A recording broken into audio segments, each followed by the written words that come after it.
I turned my everyday skills into divine powers. This video is purely for entertainment and does not infringe on copyrights or laws. The rights to the novel and image belong to the original author. We do not claim ownership. Don't like waiting and want to listen to this fanfic in full now? Subscribe to our Patreon, where you'll find the best fanfics. Chapter 1. I will support the family. In the Great Yan Dynasty, in King's House City, in an ordinary mansion. So, until that evil cultivator is apprehended, Uncle Wei may not be able to escape punishment for the time being. Upon hearing the news about his second uncle, Wei Yi's heart sank. He looked solemnly at his aunt, whose face was haggard and filled with sorrow, and at his pretty sister, whose face was filled with tears. He felt a pang of distress. Although he had only been in this world for a few days, and had only just integrated the memories of this body, and accepted the reality of his time travel, at this moment, the emotions of the original owner completely took over, making it difficult for him to distinguish which world's memories were his true self. According to the original owner's memories, he was raised by his second uncle and aunt.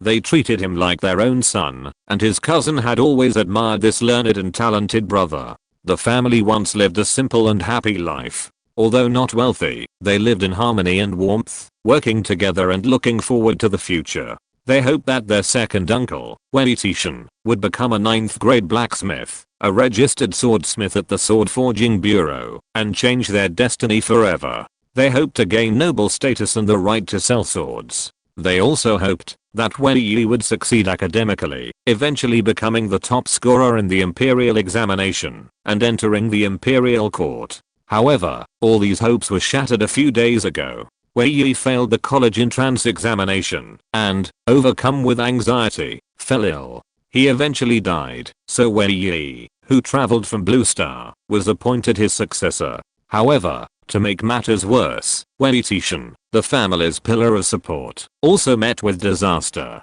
On his way back from an errand, he suddenly went berserk, as if possessed by an evil spirit. He murdered the son of the Baoxing Hang owner in the street. He was apprehended by Yamen runners and imprisoned. The family's life was brought to an end. However, the case was extremely strange. When Wei Tieshan was arrested, his eyes were bloodshot, and a strange red glow enveloped him. The county magistrate suspected he was possessed by an evil spirit. Therefore, they specially requested a Taoist priest from the Yunshan sect to assist in the investigation and handling of the case. This world is plagued by demons and monsters, leading to frequent collaboration between the Taoist sect and the government. Whenever cases involving demonic forces are brought to bear, the government authorities often call upon the Taoist sect to assist in investigating and handling these bizarre cases. The Taoist priests sent by the Yunshan sect this time were the two standing before them, dressed in cyan robes with cloud patterns, their hair styled in a Taoist bun, and bearing long swords. Their attire evoked the otherworldly demeanor of immortals. Coincidentally, the leader of these two was a former fellow villager and childhood friend of Wei Yi's Sun Lin. This was precisely why Sun Lin had come to inform Wei Yi and his aunt of the latest findings on the case. Aunt Wei, don't be too sad. Uncle Wei's life is definitely safe. As long as he's alive, there's still a chance, Sun Lin said, looking at Wei Zu with sympathy. With their assistance in the investigation, they had confirmed that Wei Tieshan had been cursed by an evil cultivator, creating a paper figurine. Therefore, his rampage in the street, killing people, was most likely manipulated by the paper figurine. Unfortunately, while the involvement of evil cultivators has been proven, it's impossible to prove that Wei Tieshan wasn't an accomplice. Furthermore, Wei Tieshan did have a minor feud with the murdered man. While the incident was simply a drunken brawl, where the young man indiscriminately assaulted Wei Tieshan in public, it happened so long ago that Wei Tieshan had no desire for revenge. However, this factor made it impossible for Wei Tieshan to prove his innocence and exonerate himself. Furthermore, the owner of Baoxing Hang was a prominent family, a well-known local merchant.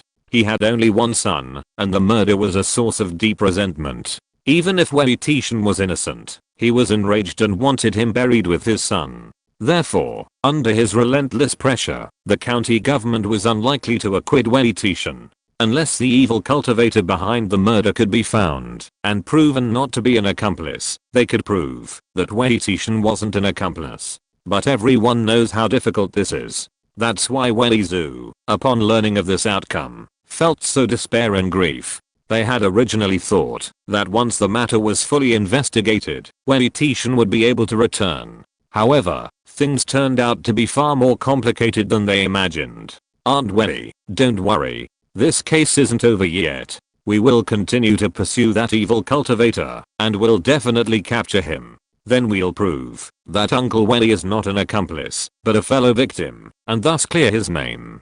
Sun Lin continued to comfort her. Unfortunately, he also knew how difficult it would be to apprehend that evil cultivator. Even if they did find him, it was uncertain whether they could capture him alive, let alone have him prove Wei Tieshan's innocence. Therefore, in this situation, Wei Tieshan's best outcome would be exile. An acquittal was simply impossible. Thank you, Taoist son. We are so grateful to you all for this. Your kindness is beyond the reach of our Wei family. Please accept my humble bow. With this, Wei Yi began to kneel in gratitude. But Sun Lin stopped her, saying, Aunt Wei, you're too kind. You and I are from the same hometown, and besides, I only did a small favor. It's nothing to worry about. As Sun Lin spoke, he glanced at Wei Yi beside him and said earnestly, Hey, you must take good care of Aunt Wei. This family will depend on you from now on. Looking at Wei Yi, once handsome and elegant, now pale and sickly, Sun Lin felt a surge of emotion. He and Wei Yi had grown up together. As a child, Wei Yi had been so bright and dazzling.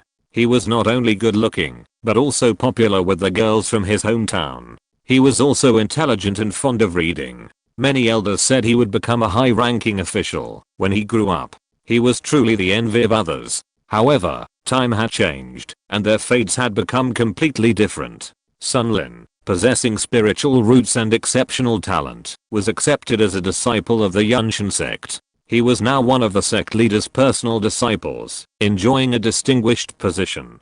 In the future, he held the promise of pursuing immortality and transcending the mundane world. But Wei Yi was ultimately just an ordinary person. After more than a decade of diligent study, he failed to even pass the imperial examination. His future was uncertain, and he was frail and ill. A single cold nearly killed him. He wondered if we'd ever see each other again. And now, another tragedy had struck his family. Fate's fickleness was truly heartbreaking. Well, of course, I'll support this family. Olin, no, Master Son, thank you so much for this. And you've taken so much trouble to deal with that evil cultivator. I can't repay you. Wei Yi bowed gratefully.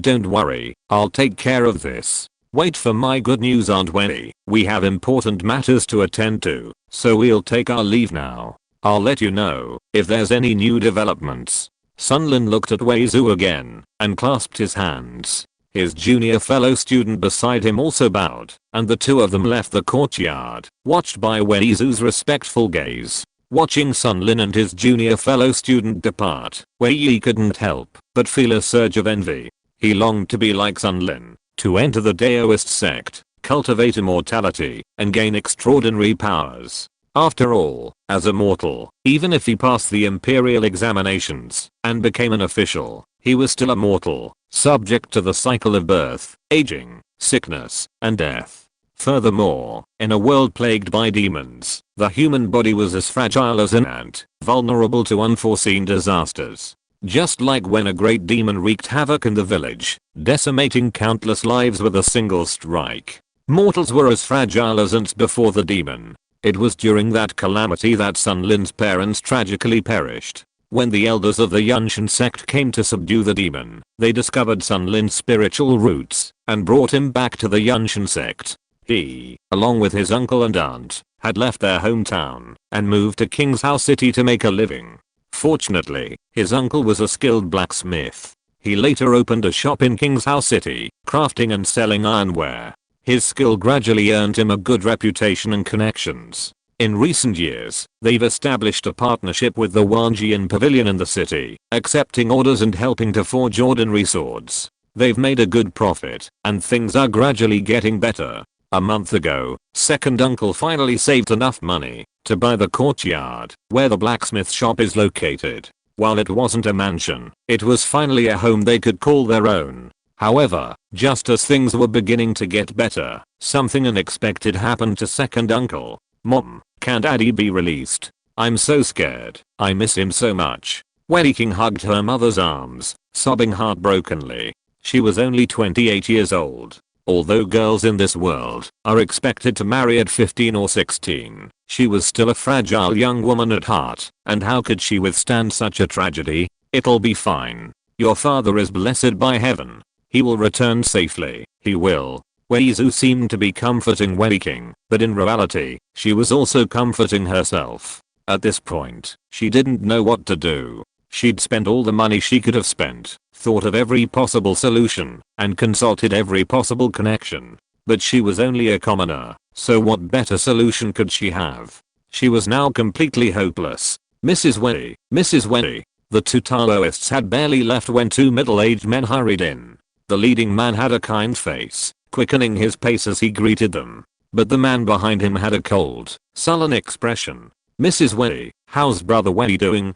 When will he be released? The kind-faced man asked. He was Zhang Xingai, a steward of the 10,000 Swords Pavilion. He was kind, and had a good relationship with Wei Tieshan, often visiting their home. He was accompanied by Wang Xiaoyan, also a steward of the 10,000 Swords Pavilion. Upon hearing Zhang Xingai's question, Wei Yi fell silent, apologetically etched on her face. She knew what the two men had come for, but for a moment she didn't know how to face them. Seeing Wei Yi's expression, and Wei King's tear-stained eyes, Zhang Xingai's face darkened. He knew the answer. Wang Xiaoyan's expression was even colder, and he said unhappily, "What did I say? Wei Tieshan is not going to get out. Madam Wei, don't blame us for being so cold-blooded.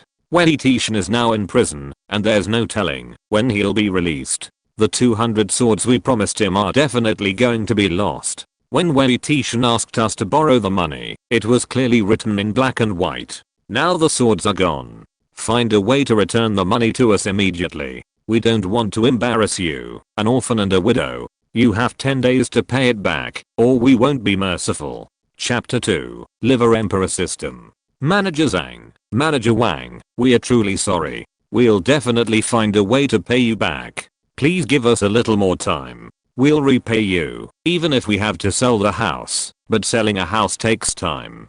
For Tieshan's sake, can you please give us a little more time? Wei Yi pleaded helplessly. Her family had just bought this courtyard, and had very little spare money. Wei Yi had fallen ill during this period, and the medical expenses were high. Wei Tieshan was imprisoned, and she had gone around giving gifts and connections, and bribing yamen runners, completely draining the family's wealth. She simply couldn't afford to pay them back, unless she sold the courtyard again. We're in urgent need of money too. We'll only need half a month at most, Wang Xiaoyan said, looking at Wei Yi aggressively. Zhang Xingai, standing by, also acquiesced. Upon hearing Wang Xiaoyan's words, Wei Yi, who had been silent, stepped forward and bowed. "Excuse me, stewards," he said. "According to the previous contract, we are required to craft a minimum of 20 swords per month, for a total of 8 months. If we fail to complete the contract for 2 consecutive months, we will be in breach of contract, and must pay the outstanding balance in full. Last month, my uncle crafted 30 swords for you. It's only been a few days this month. Aren't you being too impatient?" Wei Yi was well aware of Wei Tieshan's loan to them. He had helped write the contract. Furthermore, they had lent Wei Tieshan the money because it was profitable. Wei Tieshan had borrowed a total of 200 taels of silver from the two of them, only to have to repay the debt with 200 swords. You have to remember, based on the price he previously supplied the Wanjian Pavilion with swords, these 200 swords would be worth at least 300 taels of silver. Furthermore, the swords crafted by my uncle were of high quality. If they were sold on the market, each sword would easily fetch 4 or 5 taels of silver. If the Wanjian Pavilion signboard was hung, it could fetch at least 10 taels of silver. The profit was enormous, which was why the two men had lent Wei Tieshan the money. You have to know that in the Great Yan dynasty, swords were a symbol of status, and were universally admired. Just like men's watches and women's designer bags in previous lives, they were symbols of status and wealth. Therefore, whether martial artists, scholars, merchants, or officials, all wore swords. On the one hand, it was a display of status, and on the other, it served as a form of self-defense. After all, the world was not a peaceful place. Besides thieves and bandits, there were also demons and evil spirits. Martial arts practitioners and Taoists were numerous. Furthermore, King's How City was close to the border and adjacent to Xuanzang Mountain, a place of both opportunity and danger, hiding numerous ancient ruins. Adventurers frequently entered Xuanzang Mountain to hunt and treasure, fueling the booming sword and weapon trade in King's How City. This was also the reason Wei Tieshan was able to purchase a house in King's How Prefecture. Without Wei Tieshan, how can you fulfill the agreement? Wang Xiaoyan's momentum weakened slightly. Wei Yi's words were true, and he remembered that Wei Yi had helped write the contract and was well aware of the details. Trying to bluff them was clearly impossible. We naturally have a way, Wei Yi said with a firm gaze. You wrote the contract, and you should know that according to the agreement, not just any sword will do. It must meet the standards of the Wanjian Pavilion, Wang Xiaoyan continued. But the aggressive aura he had just displayed was gone. Of course, my two stewards, why not be a little more patient? Wouldn't it be better for you if we could obtain the swords as agreed upon? You can earn at least 100 taels of silver from these 200 swords. Earning 100 taels in 8 months is a rare opportunity, Wei Yi added. He knew that Wang Xiaoyan actually wanted the swords more than the silver. After all, they also wanted to make money. We do want the sword, but without Wei Tieshan, is there anyone else in your blacksmith shop who can have his skills? Wang Xiaoyan said again. Me. Wei Yi's words surprised Wang Xiaoyan and Zhang Xingai. Of course, Wei Zhu and Wei King, mother and daughter, were also surprised. They knew Wei Yi very well. He was a weak scholar who couldn't even lift a hammer, and he was particularly afraid of red-hot iron. They used to stay away from him, let alone let him go forward to swing the hammer and forge iron. But they also guessed that Wei Yi was probably a delaying tactic, so they kept a calm face and waited and saw what would happen. You, a weak scholar, can forge iron? Wang Xiaoyan looked Wei Yi up and down, obviously not believing what he said. As you know, I'm the only male in the Wei family, and my second uncle treated me like his own son. Naturally, he passed on his skills to me. Although I'm reluctant to work with iron, I already know the core techniques for forging a sword. My strength may not be as great as my second uncle's, but we have other blacksmiths in our shop. I can easily control the techniques and provide guidance. Two managers, why don't you give us a chance? The contract hasn't expired yet, Wei Yi said with a firm gaze and full of confidence. The original owner certainly didn't enjoy blacksmithing. But after all, his second uncle was a blacksmith, and he'd been exposed to him constantly. He'd also mastered a wealth of theoretical knowledge from him. Most importantly, Wei Yi's university major in his previous life was metal materials engineering, dealing with steel and understanding metal heat treatment processes. Although he died of illness before graduating, he traveled through time. He believed that with diligent research and practical application, he might be able to forge a sword of the same quality as his second uncle. Even if he failed, he could use this time to consider other options. In short, the two men had to be sent away first, giving Wang Xiaoyan enough time to think of a solution. Upon hearing Wei Yi's words, Wang Xiaoyan frowned and exchanged glances with Zhang Xingai.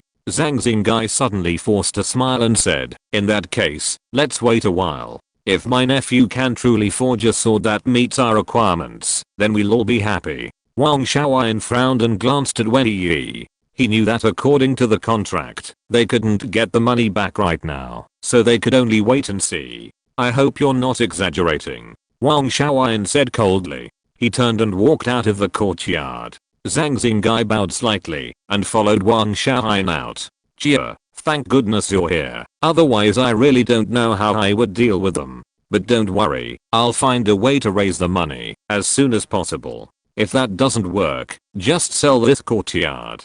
Wei Zhu looked around reluctantly at the house, the blacksmith's furnace, and the straw mat shed where the iron work was done. Usually, the clanging sounds there would be noisy, but now it is so deserted that it makes people feel uneasy. This is the home they bought with great difficulty, and they really don't want to sell it again. They thought they finally had a place to settle down, but they didn't expect to continue to wander. Aunt, I didn't mean to deceive them just now. I really want to give it a try. Wei Yi said seriously. Yeah, your hands are used to hold a pen and write, not to do rough work. You can't do this blacksmithing, and you shouldn't do it. Your task is to study hard. If you become successful in the future, your aunt and your second uncle will die with peace of mind. Wei Yi said with a serious expression. She really couldn't bear to let Wei Yi do the rough work of blacksmithing, and she didn't want Wei Yi to be a blacksmith like Wei Tieshan. Yes, brother, everyone has their specialties.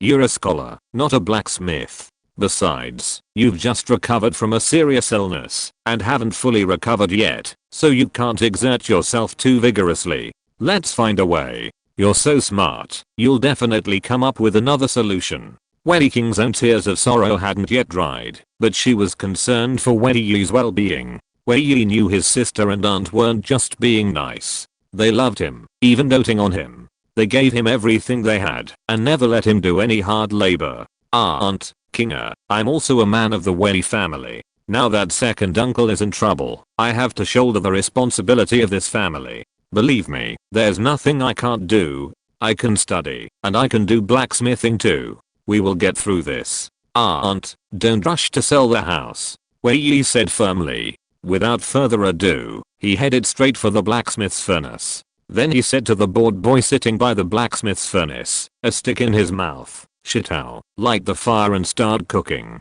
The blacksmith's shop originally had several employees, but they mostly served as assistants to second uncle, or handled low-end iron forging. But after second uncle's accident, the family fell into disarray, and aunt didn't understand the business of the blacksmith's business. Besides, all the family money went to bribe the yamen runners, leaving them with nothing to pay, so they were temporarily dismissed. Shitao was an orphan second uncle had found. Although the boy was stubborn and a bit dull, he was passionate about blacksmithing and very obedient. So second uncle took him in as his apprentice. After all, second uncle believed that, if his nephew couldn't inherit his craft, someone else had to carry it on. Okay. Hearing Wei Yi's words, Shitao immediately became interested, and began to light the fire and cook. Although he was young, he was very strong. The bellows whirred loudly as he pulled, fanning the fire to a vibrant climax. It wasn't long before the iron was ready. Wei Yi put on his apron, rolled up his sleeves, donned gloves, picked up the tongs, and took a piece of iron from the forge, placing it on the anvil. Holding the hammer in his right hand, it was indeed a bit heavy, but he couldn't really lift it. After all, he was a grown man, so he still had some strength. Wei Yi swung the hammer, and brought it down hard. Clang as sparks flew from the iron. A number suddenly popped up in front of Wei Yi's eyes. What's going on? Wei Yi blinked, thinking it was the sparks that made him dizzy. He swung the hammer again, and brought it down hard. With a clang, another number popped up in front of him. This time, Wei Yi was sure he wasn't dizzy. He was surprised, but also felt a glimmer of hope. Without further ado, he swung the hammer again, hammering the iron again and again. Clang clang clang as the hammer continued to hit the red iron. Besides the sparks, Wei Yi's eyes were filled with the constantly popping numbers 80, 80, 80. What on earth are these numbers? Wei Yi wondered. But at that moment, a flood of information suddenly flooded his mind. Simultaneously, a translucent progress bar appeared before his eyes. Engraved in large, gilded characters read, "The hard-working system has been activated successfully. New book period, I beg you to read along. Come check it out every day. If you have tickets, please vote for me." Chapter 3, The Clouds Clear and the Moon Shines. Seeing Wei Yi actually begin hammering away at the ironwork, Wei Zu and Wei King exchanged a look of surprise. But after the surprise faded, they were deeply moved. They hadn't expected Wei Yi to so resolutely undertake the very thing he hated, for the sake of his family. Although they weren't sure if Wei Yi could truly master the art, his delicate figure, refined demeanor, delicate, fair face, and hands more delicate and supple than a woman seemed completely out of place in the surrounding blacksmithing environment. Just standing there hammering away, he evoked a poignant feeling of being forced by life. Wei Zu and Wei King's maternal instincts overflowed, their hearts aching. Jia has truly grown up. Wei Zu's eyes welled up. Though she felt sorry for Wei Yi, she didn't try to dissuade him from his decision. She knew Wei Yi's temper. Once he made a decision, no one could dissuade him. unless he gave up on his own initiative. But with his stubborn temper, the word give up seemed out of place in his vocabulary. This is really hard on my brother. Wei King felt deeply for Wei Yi. She knew how much Wei Yi used to hate working with those lumps of metal, and was even more terrified of red hot iron. But now, for the sake of this family, he would do even the things he hated and feared the most. Seeing Wei Yi's stubborn and unyielding figure, Wei King was also inspired. It felt like her father had said, one must face life's misfortunes with courage. No matter how hard or difficult it is, as long as one bravely faces it, the clouds will eventually clear and the moon will appear. Now that her brother was here, the sky would not fall on this family. Perhaps in a few days, her father would return safely, and everything would be right again. Clang clang clang. Wei Yi hammered the iron block again and again. The information in his mind quickly merged and absorbed, becoming part of his memory. The information was simple. It was an introduction to the functions of the hard-working emperor system. This hard-working emperor system allowed one to cultivate various daily skills to the pinnacle of mastery by increasing proficiency. Furthermore, these skills could even be transformed into top-tier martial arts and supernatural powers. This is truly extraordinary. For example, with blacksmithing skills, by constantly gaining experience, one can not only improve their skills, but also transform them into martial arts and magical powers. Suddenly, Wei Yi felt the dark cloud that had been shrouding his heart dissipate. The bright sunshine shone into his heart, illuminating his future. It felt like a sudden light, a ray of hope. With this grind emperor system, would he no longer have to worry about forging high-quality swords? He could even become a distinguished master swordsmith. Then, not only would supporting his family, but even rescuing his second uncle would be a piece of cake. In the Great Yan dynasty, blacksmiths registered with the Swordsmith Bureau were called swordsmiths. This status was highly respected, especially for the top swordsmiths. Currently, registered swordsmiths in the Great Yan dynasty are divided into 5 ranks: 9th rank swordsmith, 7th rank swordsmith, 5th rank swordsmith, 3rd rank swordsmith, and 1st rank swordsmith. A 1st rank swordsmith is also known as a swordmaster. The swords they craft can also bear the royal pearl seal, an official seal bestowed by the imperial court. Simply bearing this seal instantly increases a sword's value, much like a handbag emblazoned with the donkey brand logo. A sword crafted by a 9th rank swordsmith is a single jewel sword. A 7th rank swordsmith crafts a 3-jewel sword, followed by a 5-jewel sword, a 7-jewel sword, and finally a 9-jewel sword. Wei Yi's second uncle has been striving to become a 9th rank swordsmith. Reaching this level represents a qualitative leap. One's status and position undergo a drastic transformation. It's not like a sparrow transforming into a phoenix, but it's not far off. The difference is comparable to the difference between a worker and an engineer in Wei Yi's previous life. Furthermore, becoming a 9th rank swordsmith registered with the swordsmith department grants one the right to sell and trade swords, a crucial privilege. For example, before, Wei Tieshan could only help the Wanjian pavilion forge swords, while they could wrestle them for several times the price. This was because they had sales licenses, while Wei Tieshan did not. Therefore, if he could forge and sell swords himself, the profits he could earn would undoubtedly be several times greater. Furthermore, swords without the royal pearl seal would fetch at most a dozen taels of silver. However, a 1-bead sword could easily fetch 40 or 50 taels of silver. Or 3-bead sword would typically start at 200 taels of silver. A 5-bead sword would be worth 5 or 600 taels, or even over 1,000. A single sword was worth nearly the same as a mansion. A 7-bead sword was even more priceless. It was practically impossible to buy with real money. It was the sword of royalty and nobility. As for the 9-bead sword, also known as the imperial sword, only the emperor could wield it. Of course, if it didn't bear the royal pearl seal, someone who simply pursued the sword's quality could still possess it. In the Great Yan dynasty, there are only 2 known first-class swordsmiths, both of whom held a lofty position of exceptional status. The first was a royal swordsmith and the director of the Imperial Astronomical Observatory. The second was the leader of the Yunshan sect, the foremost sect of the Great Yan dynasty. Therefore, with this grind emperor system, Wei Yi was confident he could become a top-tier swordsmith himself. Furthermore, this system could transform this skill into a martial arts mastery. This meant he might even have the opportunity to explore the paths of cultivation and gain extraordinary power. He could even pursue immortality and become an otherworldly master. Isn't it just about gaining experience? That's what I'm best at, Wei Yi thought excitedly. With this system, he was going to grind until the clouds parted and the moon appeared. He was going to create a bright and clear world and become a great emperor. Thinking of this, a smile played on Wei Yi's face, and his hammer struck with increasing force, sending sparks flying from the iron. Wei Zushi and Wei King were even more surprised by Wei Yi's expression. They hadn't expected Wei Yi to actually smile, and smile so happily. Had he suddenly developed a love for blacksmithing? Perhaps it was his good mood,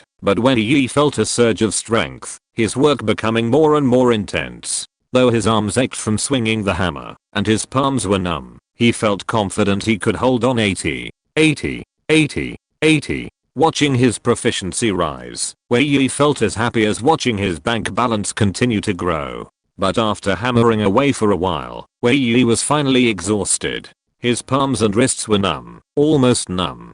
After all, his physical condition was indeed a little lacking. He had just recovered from a serious illness, and his strength hadn't fully recovered, so his stamina was definitely lacking. Oh, I can't do this anymore. I need to rest. Wei Yi put down the hammer. The body is the foundation of revolution, and even if the liver is strong, the heart must be able to withstand it. So he prepared to rest for a while on a nearby bamboo chair. But as he took off his gloves, he suddenly felt a burning pain in his palms. A closer look revealed blisters. Even wearing gloves had blisters on his face, indicating he'd never done rough work before. The muscles in his right hand were trembling uncontrollably, aching and weakening.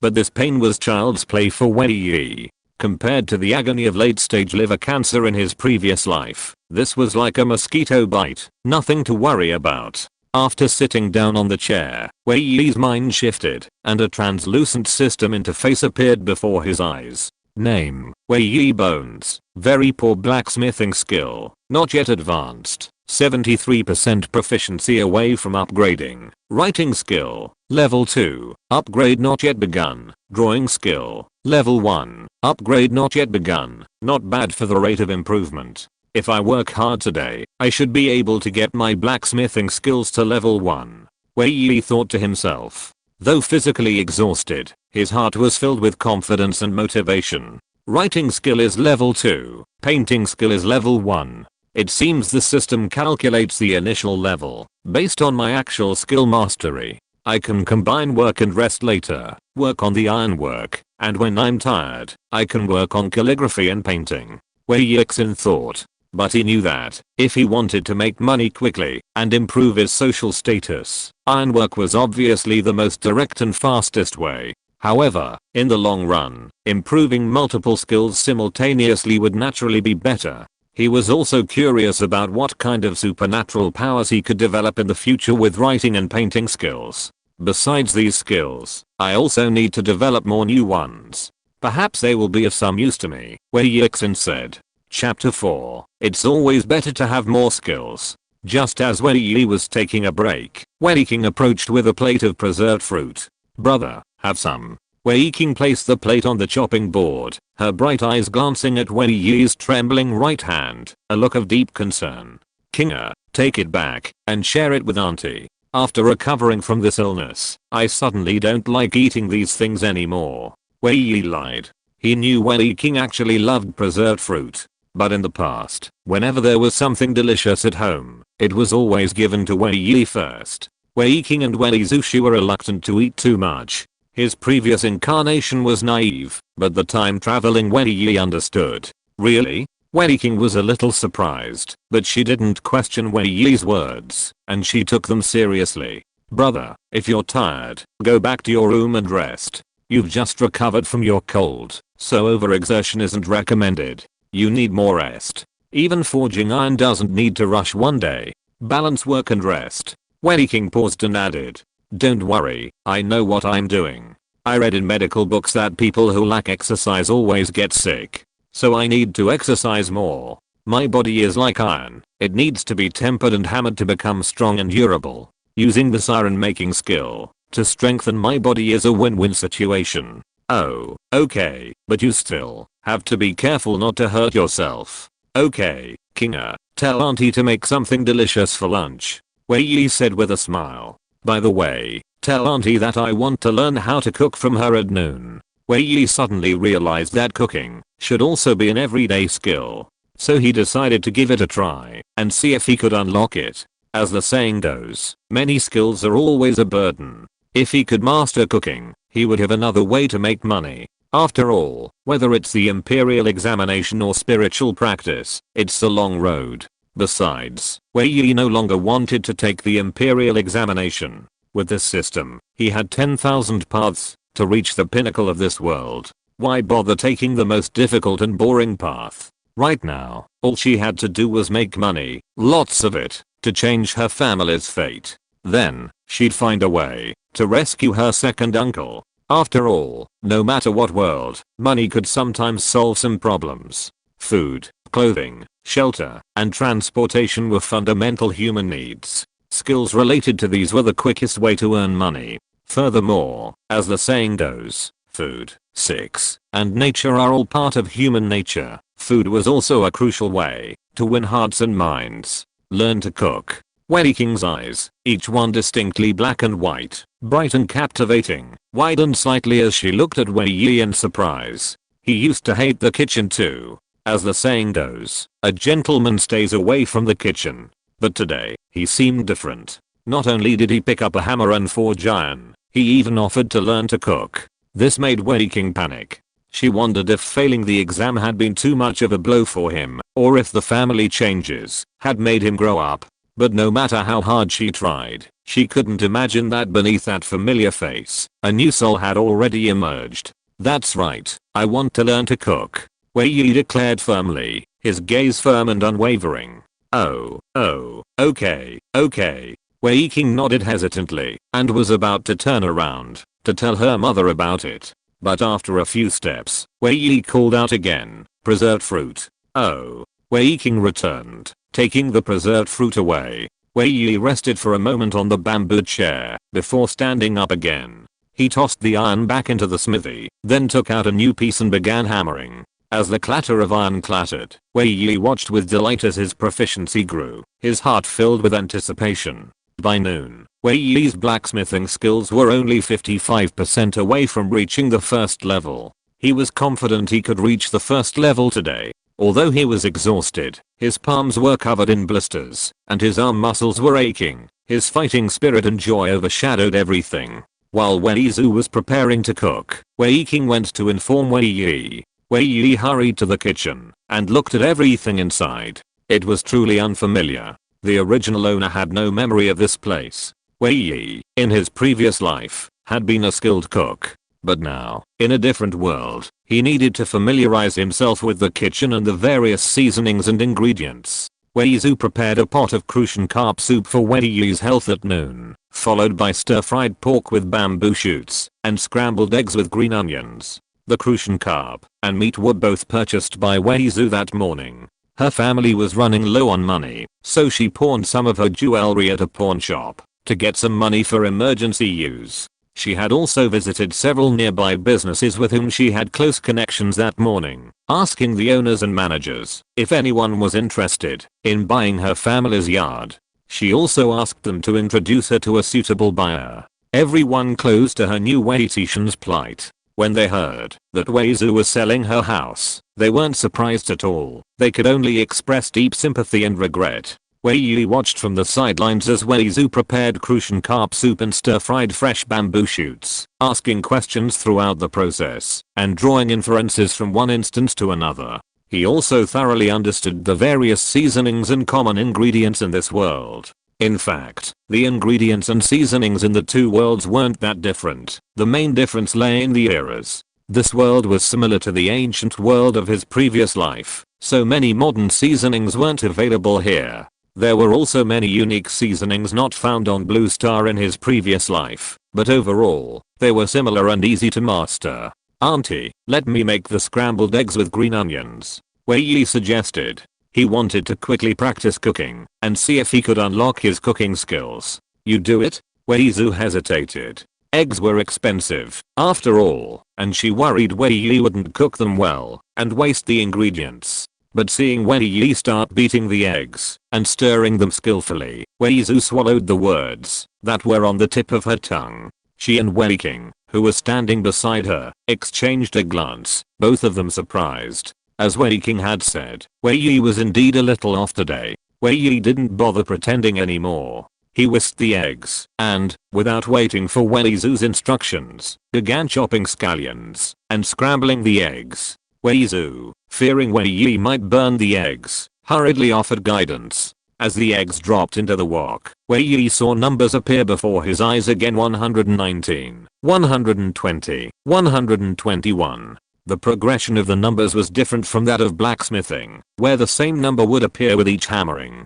This time, the numbers were like time, increasing with each passing second. As the plate of scrambled eggs and scallions emerged from the wok, Wei Yi noticed the cooking skill had indeed appeared on the system interface. Cooking skill, level 1, 88% proficiency away from upgrading. Seeing the system interface, Wei Yi was secretly delighted. He had indeed unlocked a new skill, and improving this cooking skill was much easier than blacksmithing. He just didn't know how hard he would have to work to reach the level of master chef. Wei Yi, secretly delighted, even thought about winner making from this cooking skill. Good food and fine wine, of course, are inseparable. According to the original owner's memories, the wine culture of this world surpassed, if not surpassed, that of his previous life. It's no exaggeration to say that a single pot of fine wine is worth 1,000 gold coins. Restaurants and taverns abound in the city. Socializing among the dignitaries of this world also relies on fine wine, delicious food, and beautiful women. So, if one mastered both fine wine and delicious food, combined with a sword, one could truly expand one's network and wealth, a trifecta of success. Auntie, what do you think? Am I natural at cooking? Wei Yi looked at his aunt and sister with a hint of pride. His aunt picked up an egg with her chopsticks and tasted it, her face filled with surprise. Wei Yi's scrambled eggs with green onions were a complete success. The eggs were tender and just the right amount of saltiness, and surprisingly, they tasted quite good. While scrambled eggs were simple, for someone who had never been in the kitchen, achieving such a result was truly remarkable. It's delicious. Chia, you really surprised me. In that case, auntie, please continue to teach me how to cook tonight. From now on, I'll take care of the cooking. Brother, why are you suddenly so fond of cooking? Wei King was a little worried. After all, Wei Yi was acting so strangely today. She was really worried that he was under great pressure. She was worried that Wei Yi might be mentally unstable. As the saying goes, a skill is always a skill, and I've been giving careful thought to why I failed the exam these past few days. I've realized that my single-minded focus on studying was completely misguided. Sometimes, knowledge isn't found in books, but in life, in the everyday world. We students talk big about governing a country, about history and the present, but we don't even know how much food, oil, and salt cost. We are just theoretical thinkers. Therefore, only by expanding our horizons and gaining life experience can we gain a deeper understanding of the sage's teachings. The saying reading 10,000 books is not as good as traveling 10,000 miles is true. Wei King's eyes lit up at Wei Yi's words, and her brows relaxed. She had originally thought that Wei Yi's personality had changed drastically due to the blow of failing the exam, but she hadn't expected him to simply have a new realization. And what he had just said made perfect sense. Okay, auntie will continue to teach you how to cook tonight. Hearing Wei Yi's words, Wei Yi's heart finally settled. Chapter 5, Helping in Times of Need. After lunch, Wei Yi dragged Chita along to heat materials and forge iron, gaining experience. After a morning of practice, Wei Yi realized that the theoretical knowledge he'd learned about metal heat treatment in his previous life didn't seem to be of much use to him now. In his previous life, heat treatment of metals required specialized instruments and specialized media to precisely control the temperatures of heating, holding, and cooling, as well as the substances the metal came into contact with throughout the process, thereby imparting different mechanical properties. Today, however, without these scientific instruments, everything relies entirely on personal experience and ability. This is like the difference between modern Western medicine and traditional Chinese medicine. So, Wei Yi was essentially hammering away at random, devoid of any technique. But a morning of practice wasn't without results. Before, he could only hammer a piece of iron from one irregular shape into another. Now, he could barely control the metal's deformation. As for the metal's mechanical properties, its hardness, strength, rigidity, and toughness, he had no control over them. Fortunately, even with this casual hammering, proficiency could be gained. Wei Yi also felt that perhaps once he had mastered his skills to the first level, he would be able to, with the system's help, master certain special experiences and techniques, and gain a glimpse into the secrets. However, just as Wei Yi was frantically working on his ironwork, a delicate figure suddenly entered the courtyard. She was dressed in an emerald green narrow-sleeved double-breasted skirt. Her face was beautiful, her features were delicate, her eyebrows were picturesque, her skin was fair and tender, and her features were delicate and graceful. She was truly beautiful. But while her cheeks were delicate and small, she was truly large where they should be. The rounded and plump curves of her embroidered bodice spoke volumes. The pretty woman's gaze immediately fell on Wei Yi, who was working on the ironwork. Surprise crossed her face, yet a hint of heartache lingered in her eyes. After a moment's hesitation, she walked directly towards Wei Yi, her steps slow and graceful. Arriving before Wei Yi, she bowed slightly and smiled sweetly. "Young Master Wei, why are you forging iron?" Seeing the woman before him, Wei Yi was stunned for a moment. He immediately stopped what he was doing, smiled, and bowed with both hands. "It's shopkeeper Meng." Wei Yi naturally recognized this young woman. More accurately, the original owner of this body knew her. In fact, the original owner even harbored a faint admiration for this charming woman. This woman was Meng Shulian, the young proprietress of Xiangmen Lao, a restaurant at the corner of the street. Her father was once a wealthy merchant in Kingshao, but he had no sons, only a daughter. In the early years, the Meng family was suppressed by the rising Wang family, in conjunction with the Liu family of Baoxinghang, and the family business gradually declined. Now, the family's business was reduced to Xiangmen Lao, the only restaurant left. 2 years ago, they were driven from their main store on Kingshao City's main street to this secluded alley, becoming neighbors on the same street as the Wei family's blacksmith shop. It was around that time that her father fell ill and has been bedridden ever since. Therefore, the entire Xiangmen Lao business fell entirely to Meng Shulian. "I heard that young Master Wei was ill. I wonder if he's fully recovered yet?" Meng Shulian didn't ask Wei Yi about his blacksmithing. She knew that Wei Yi had been forced to put down his pen and pick up the hammer to support his family because of this family tragedy. Just like her own father's illness, she, an unmarried girl, had to step out into the world and become the owner of a restaurant. They had both experienced difficult fates, so they naturally understood each other. But seeing that handsome man, usually handsome and gentle, now covered in rust and grime, sweating profusely by the fire under the scorching sun, was a heartache. She wished she could help the Wei family through this difficult time. But it was a pity that, if it were the Meng family of the past, perhaps they would have had such ability. But now, thank you, shopkeeper Meng, for your concern. I've almost recovered. By the way, shopkeeper Meng, are you here to buy some ironware? Wei Yi asked with a smile. No, I have something to ask Aunt Wei, Meng Shulian said with a smile. Aunt is in the room. Okay, then I won't bother you, sir. Meng Shulian's beautiful eyes, distinctly black and white, bright and clear, couldn't help but glance at Wei Yi again. She wanted to say something, but swallowed it back. Her long eyelashes drooped, and she suddenly turned and walked towards the main hallway, a hint of loneliness and sadness flickering in her eyes. She liked Wei Yi very much. 2 years ago, when she first saw him, she was captivated by his extraordinary handsome appearance and gentle demeanor. Back then, when her parents arranged her marriage, she was still young and didn't know what liking or loving meant. She only knew her parents' orders and the matchmaker's words. It wasn't until she saw Wei Yi that she knew what it felt like to be moved, what it felt like to truly love someone. It was a pity that she met the right person at the wrong time. If her engagement hadn't been broken off, her younger self would have pursued the one she loved without hesitation. But now, she felt no match for him. so she could only keep her feelings to herself, afraid to reveal them. Once upon a time, she was a proud daughter of a wealthy family, a renowned beauty in King's House City, the envy of many wealthy young men. But her father had betrothed her to a friend's son. That man, a scholar, later traveled to Beijing to take the imperial examinations and passed. He was admired by officials at court and was betrothed to his daughter.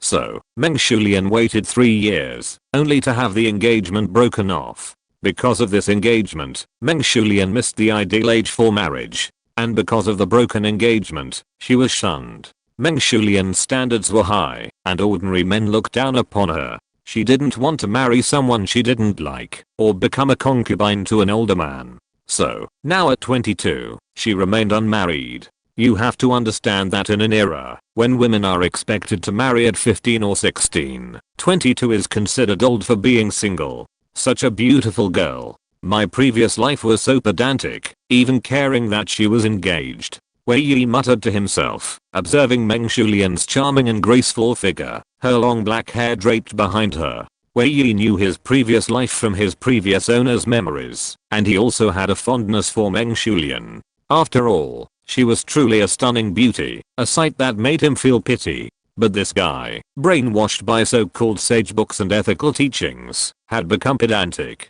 He actually cared that she was engaged and that she wasn't in her prime. That's why he treated her so indifferently. He deserved death. In Wei Yi's eyes, women like Meng Shulian were in their prime.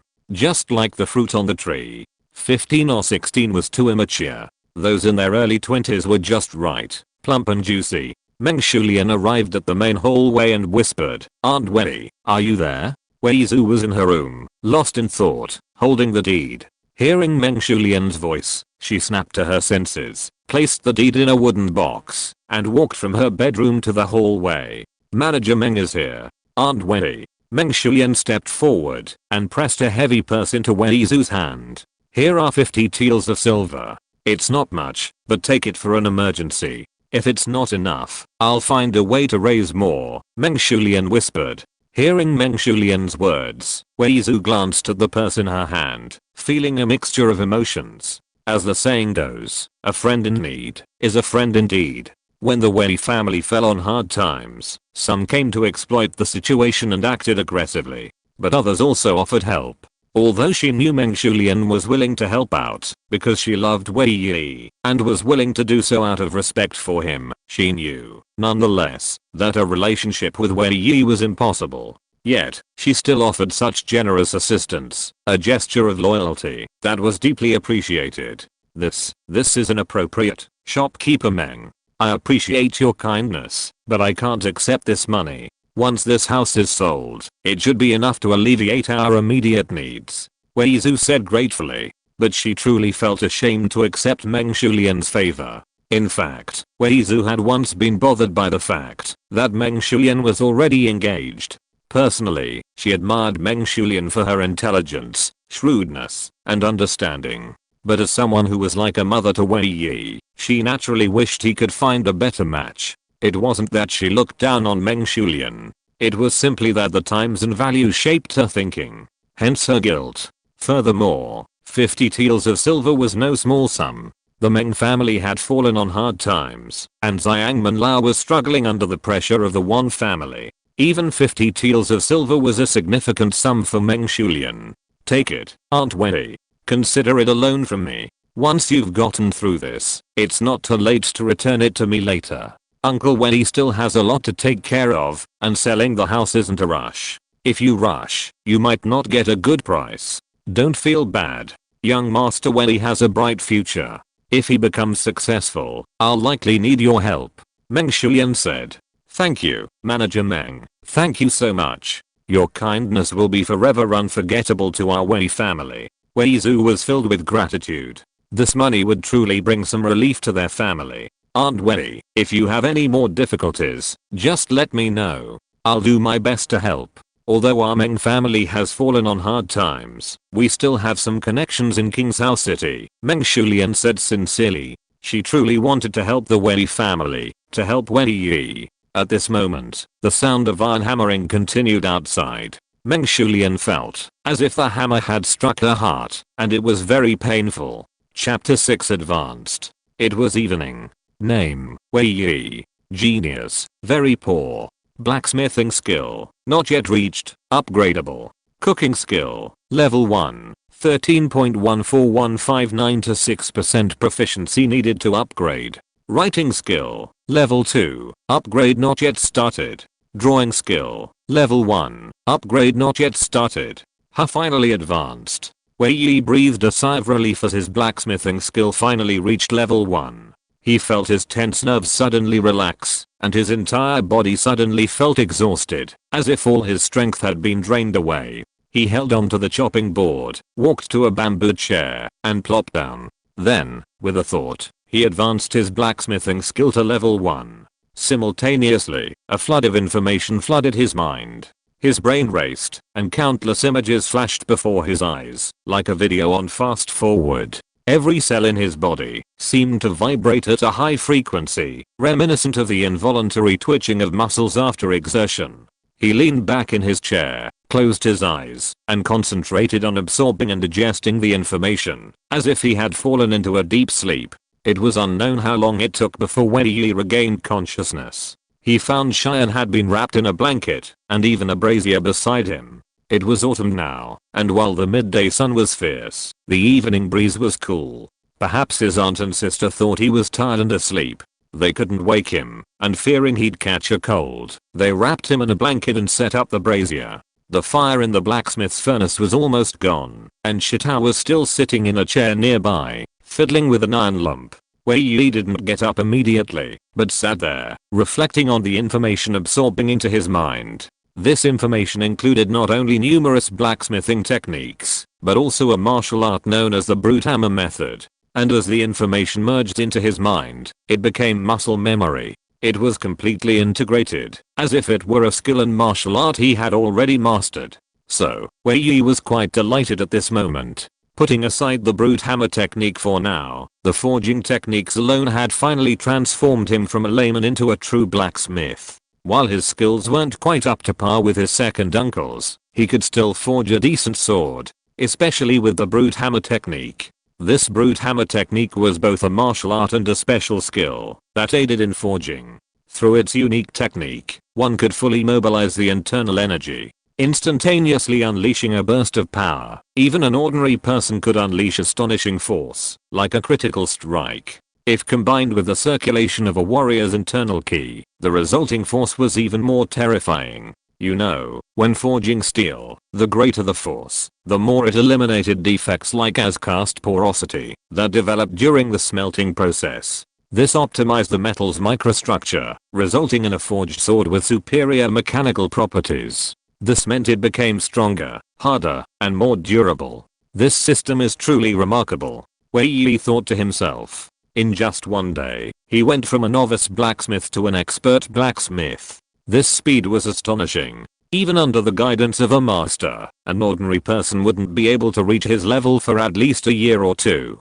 And judging by his progress after this advancement, if he could reach the second level, perhaps he could reach the level of his second uncle. Then, he could complete the sword that his second uncle owed Zhang Xingai and Wang Xiaoyan. Wait, with this system, do I still need to forge swords for those two guys? Wei Yi suddenly realized. With this incredible system, if he worked hard, he might be able to reach the level of a 9th grade swordsmith in a short period of time. Then, if he passed the Swordsmithing Bureau's assessment and became a registered 9th grade swordsmith, he would be directly contracted to the 10,000 Swords Pavilion, with a status even higher than Zhang Xingai and Wang Xiaoyan. When they saw him, they would have to address him as swordsmith. Then, he would have no worries about making money. He would be able to easily repay the small amount of money he owed them. At this thought, Wei Yi's heart suddenly filled with renewed energy. He immediately threw off the blanket, stood up, and said to Shitao, who was standing beside him, "Shitao, keep building the fire."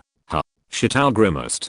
Although he had more strength than he could muster, he felt that Wei Yi's ironwork was a waste of time and done. His ironwork skills were inferior to his own. He was just hammering away. He felt that, even if he worked for another month, he wouldn't be able to forge a sword.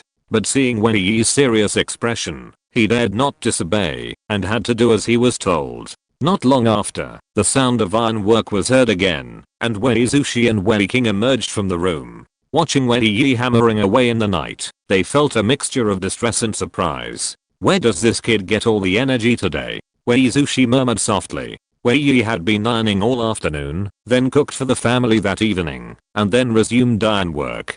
He had just fallen asleep from exhaustion, only to wake up and start all over again. However, Wei Yi's complexion seemed to be improving, his spirits and energy high. Besides, forging iron wasn't something you could just forge ahead with. If he hadn't fully recovered and regained his strength, he probably wouldn't have been able to hold out for this long.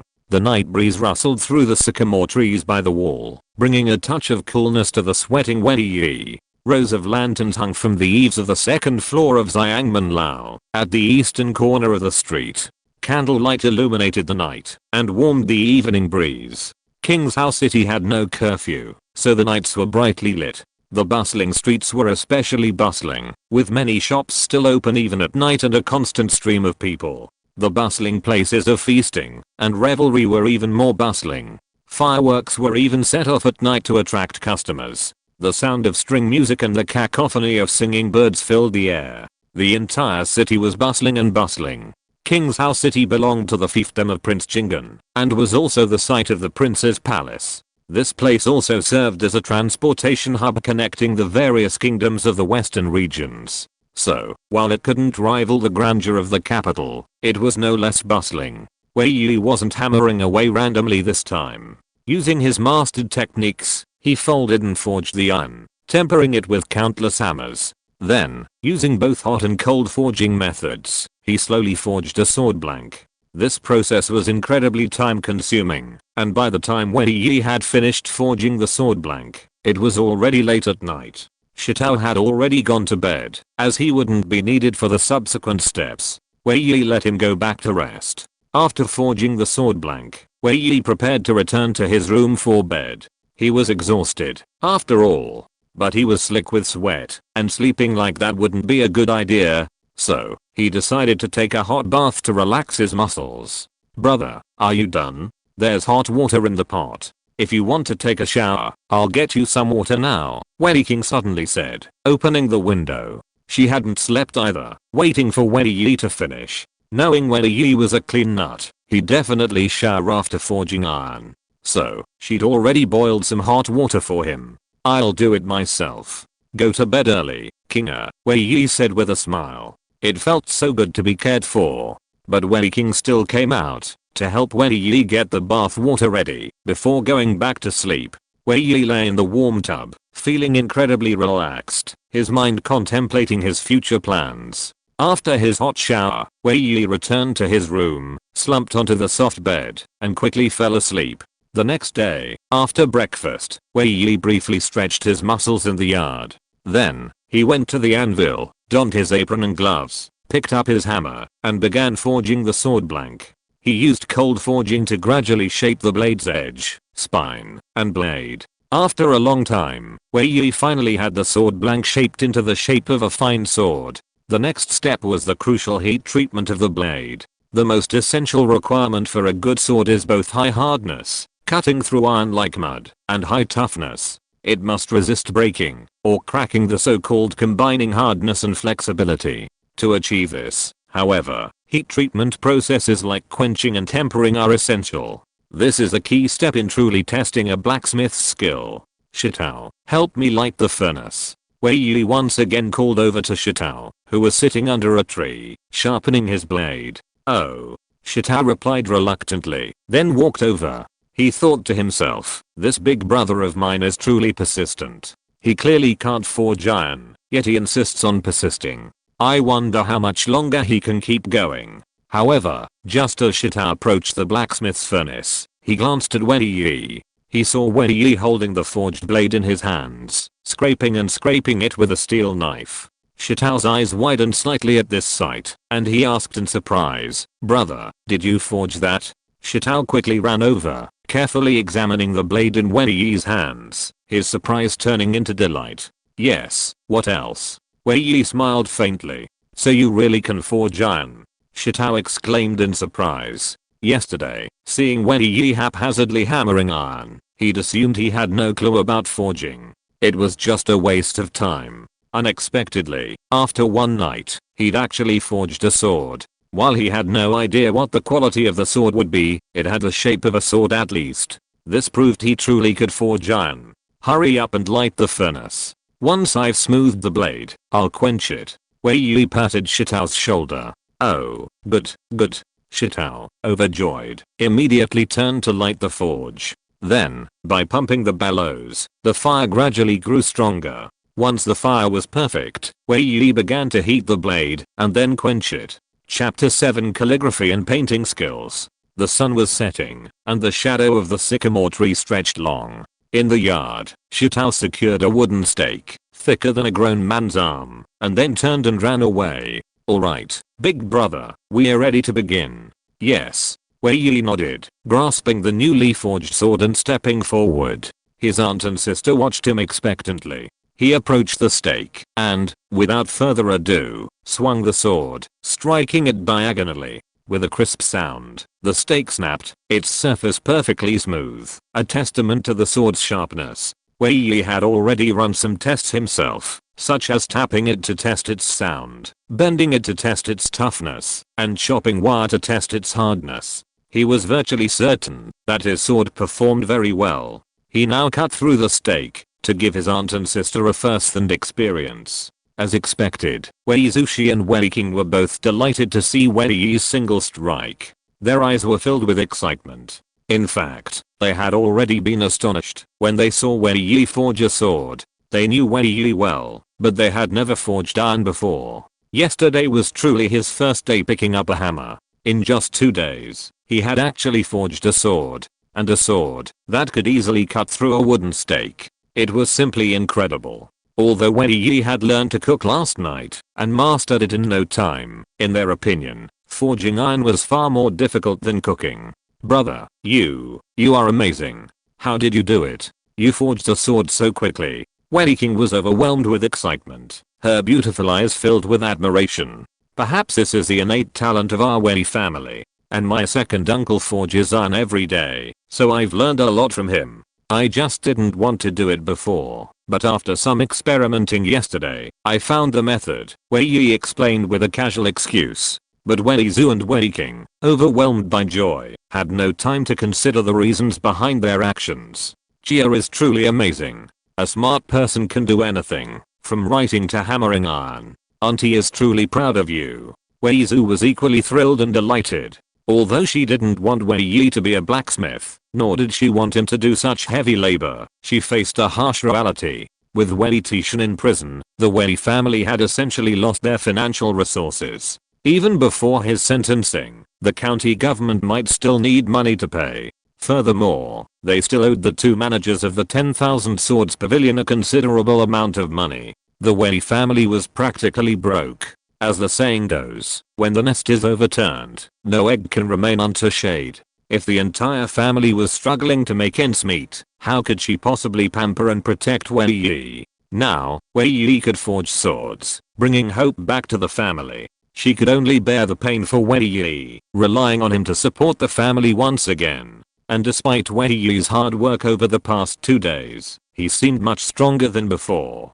He used to be frail and sickly, and I was always afraid he'd overworked himself and injure himself. Now, it seemed as Wei Yi had said, blacksmithing like this was a form of exercise, actually strengthening the body. Aunt Kinga, don't worry. Perhaps it won't be long before I can forge a sword that meets the standards of the 10,000 Swords Pavilion, and perhaps even hope to become a 9th rank swordsmith. Wei Yi said with a hint of pride. He knew that he meant hope to this family, and hope was the only thing that kept them going through this difficult time. The sword he held was more than enough to sell at market.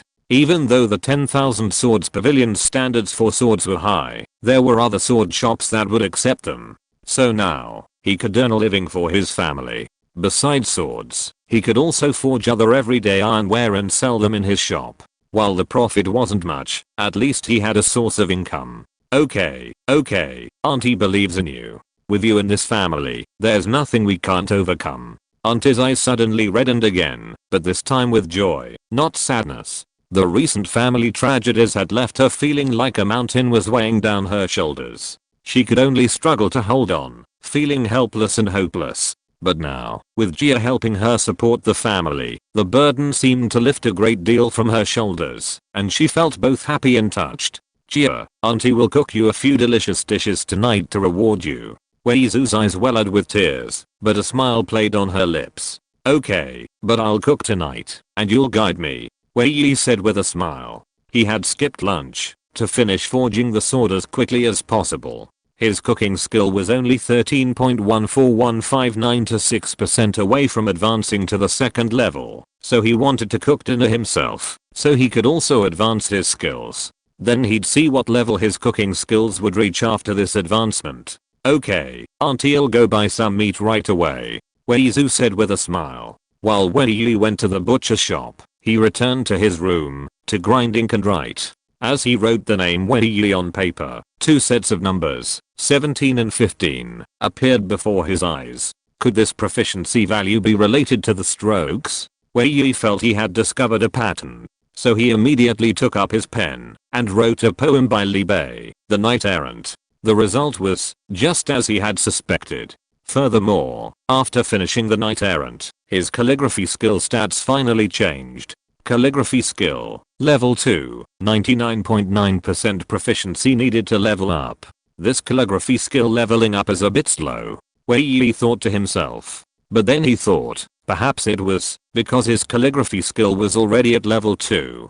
Therefore, the proficiency required to advance would be higher. Whatever, I'll just work hard. Wei Yi immediately took up his pen again, writing down Li Bei's poems, including Dragon Sword poem and White Horse poem. In his previous life, Wei Yi was a science student. However, the girl he pursued in college was a Chinese linguistics major. To find something in common with her, he self-studied a wealth of ancient poetry. His mind was overflowing with reams of it. Unfortunately, he later discovered that she was only interested in celebrity gossip, makeup, and fashion. But Wei Yi believed that no knowledge gained was in vain. Wouldn't this come in handy now? While this world lacked Confucianism and Taoism, the Great Yan dynasty was no exception. Good poetry could still achieve fame. However, seeking wealth and status in this world by copying poetry wasn't always easy. But Wei Yi felt that words held power. While this world lacked Confucianism and Taoism, perhaps one day he could cultivate his calligraphy skills to a supernatural level. He could also unleash the power of ancient poetry. This was Wei Yi's fantasy. As he continued to write, he realized that even overlapping characters didn't matter. As long as ink was on paper, his proficiency would steadily increase. Even a slightly sloppy handwriting was fine. So Wei Yi gradually quickened his writing speed, scribbling words onto the paper. Eventually, he simply wrote his own name, over and over again. He stopped only when the entire sheet of paper was completely covered in ink, with no blank space left. Wei Yi glanced at his system dashboard. Writing skill, level 2, 95% proficiency away from upgrading. That speed isn't bad, at least it's a lot easier than forging iron. Wei Yi thought to himself. If you're listening to this novel on a channel other than Fanfic World, it means they downloaded and uploaded it without effort. We cordially invite you to visit our channel, Mundo Fanfic Novelos. There you'll find the original version of this story and you can explore many other novels of various genres. We're waiting for you to immerse yourself in a world of incredible novels. Chapter 8 Healthy Recipes. Try painting again. Wei Yi took another sheet of rice paper and began to paint. His predecessor was best at landscapes, so Wei Yi also painted a landscape. The increase in his painting proficiency stat was somewhat unpredictable, sometimes increasing, sometimes decreasing, with seemingly no pattern. However, after careful study and repeated experimentation, Wei Yi discovered that his proficiency level seemed to be directly related to the weight and speed of his brush strokes, the complexity of the colors and lines used, and even his painting state. This was particularly true when he was completely immersed in the painting. The statistic would instantly double, while it would decrease if he wasn't. After a long while, there was a knock on the door, and Wei King's gentle voice rang out from outside. "Brother, come in." Wei Yi responded. Just as he was about to continue painting, he suddenly remembered that it was time to cook. Wei King must have come to call him. "Brother, what are you painting?" Wei King approached with a smile on her face. "Just draw, Kinga. Is auntie back?" "She's back, in the kitchen. Brother, mom said she'll cook dinner. If you're tired, just rest a little longer," Wei King said. She hadn't wanted to come and call Wei Yi, but Wei Yi had specifically instructed her to come and let him know when the time came. "It's okay, I'm not tired at all. I've really taken to cooking lately," Wei Yi said with a smile. He quickly cleaned his brush and hung it on the pen holder. He then tidied up his desk and followed Wei King out of the room. When they arrived in the kitchen, auntie had already prepared the ingredients. Everything that needed to be washed and cut had been washed and cut, waiting only for the final touches to be put into the pot. Under auntie's guidance, Wei Yi started with a braised pork dish. When he had the pork belly stir-fried until it was almost done and began to simmer the meat with water, he saw that his cooking skill had reached the standard for advancement to the second level. At the same time, a system notification suddenly popped up in front of Wei Yi. Cooking skill, level 1, upgradable. Wei Yi didn't rush to upgrade, instead continuing to make stir-fried meat with celery and braised eggplant. Although he didn't level up, his cooking proficiency continued to grow. After dinner, Wei Yi returned to his room. It was then that he decided to upgrade his cooking skill. At the same time, a flood of information flooded into his mind. It felt similar to the feeling he had when he upgraded his blacksmithing skill. Wei Yi collapsed onto his bed, his mind completely absorbed by the information, slowly digesting it. After a long time, this information formed itself into his brain and muscle memory, as if it were already a natural skill. This information contained numerous cooking techniques and experiences, as well as a recipe called the health recipe. It contained 28 healthy dishes, all made with ingredients found in this world. "I just don't know if this health recipe will truly improve my health," Wei Yi thought to himself, immediately retrieving his personal information dashboard. Name, Wei Yi. Root aptitude, extremely poor lifespan. 42 blacksmithing skill, level 1, 91.6% proficiency needed to upgrade. Cooking skill, level 2, 97% proficiency needed to upgrade. Writing skill, level 2, 95% proficiency needed to upgrade. Drawing skill, level 1, 90.8% proficiency needed to upgrade. There's a new lifespan item, but why is it only 42 years? Wei Yi frowned. While this body's constitution was certainly a bit weak, a 42-year lifespan seemed a bit too short. He was already 22. At that lifespan, half of his life had already passed. I really need to find a way to increase my lifespan, Wei Yi thought to himself. He had a vague feeling that perhaps the newly acquired health regimen could help him maintain his health and extend his lifespan. Otherwise, why had the lifespan item suddenly appeared when it hadn't been there before? Let's start trying it tomorrow, Wei Yi thought to himself. Putting his thoughts aside, Wei Yi returned to his desk to continue his unfinished landscape painting. The next morning, Wei Yi sold the sword he had crafted the day before to a swordsmith in the city for 700 coins. He used this money, along with some pocket money he had, to buy ingredients for a healthy meal at the market and butcher shop. For lunch, he planned to cook 3 healthy dishes: asparagus soup, beef brisket stewed with wild mushrooms, and longan and mutton soup. He wanted to see if these healthy dishes could add a little extra life to his lifespan. After buying the ingredients, he went to a bookstore and found a cookbook. It contained recipes for popular dishes. He didn't buy the cookbook to learn how to cook. After all, with his current skills, he could easily open a small restaurant. He simply wanted to make a convenient excuse. After all, he would be cooking all the healthy dishes himself at noon today. It would inevitably surprise his aunt and sister again. When Wei Yi returned home, he witnessed his aunt angrily escorting a heavily made up middle-aged woman out of the courtyard. The woman yelled, "Wei Zu, don't be ungrateful. I'm doing this for your family. Master One has taken a liking to your Wei King. It's a great fortune. Bah. If you like Master One so much, why don't you marry him and become his concubine? Song, I'm telling you, you're not welcome in our Wei family anymore." Wei Zu's face was filled with rage. HMPH, you're still pretending when disaster strikes. I'm telling you, don't regret it. The woman spat and turned away, still muttering curses. Seeing this, Wei Yi's brow furrowed. From the previous exchange, he had guessed what was going on. The woman was probably a matchmaker, helping to arrange marriages. The master one she was referring to was most likely Wang Yanchang, a wealthy businessman in the city. This old man was the Meng family's sworn enemy, a notorious lecher.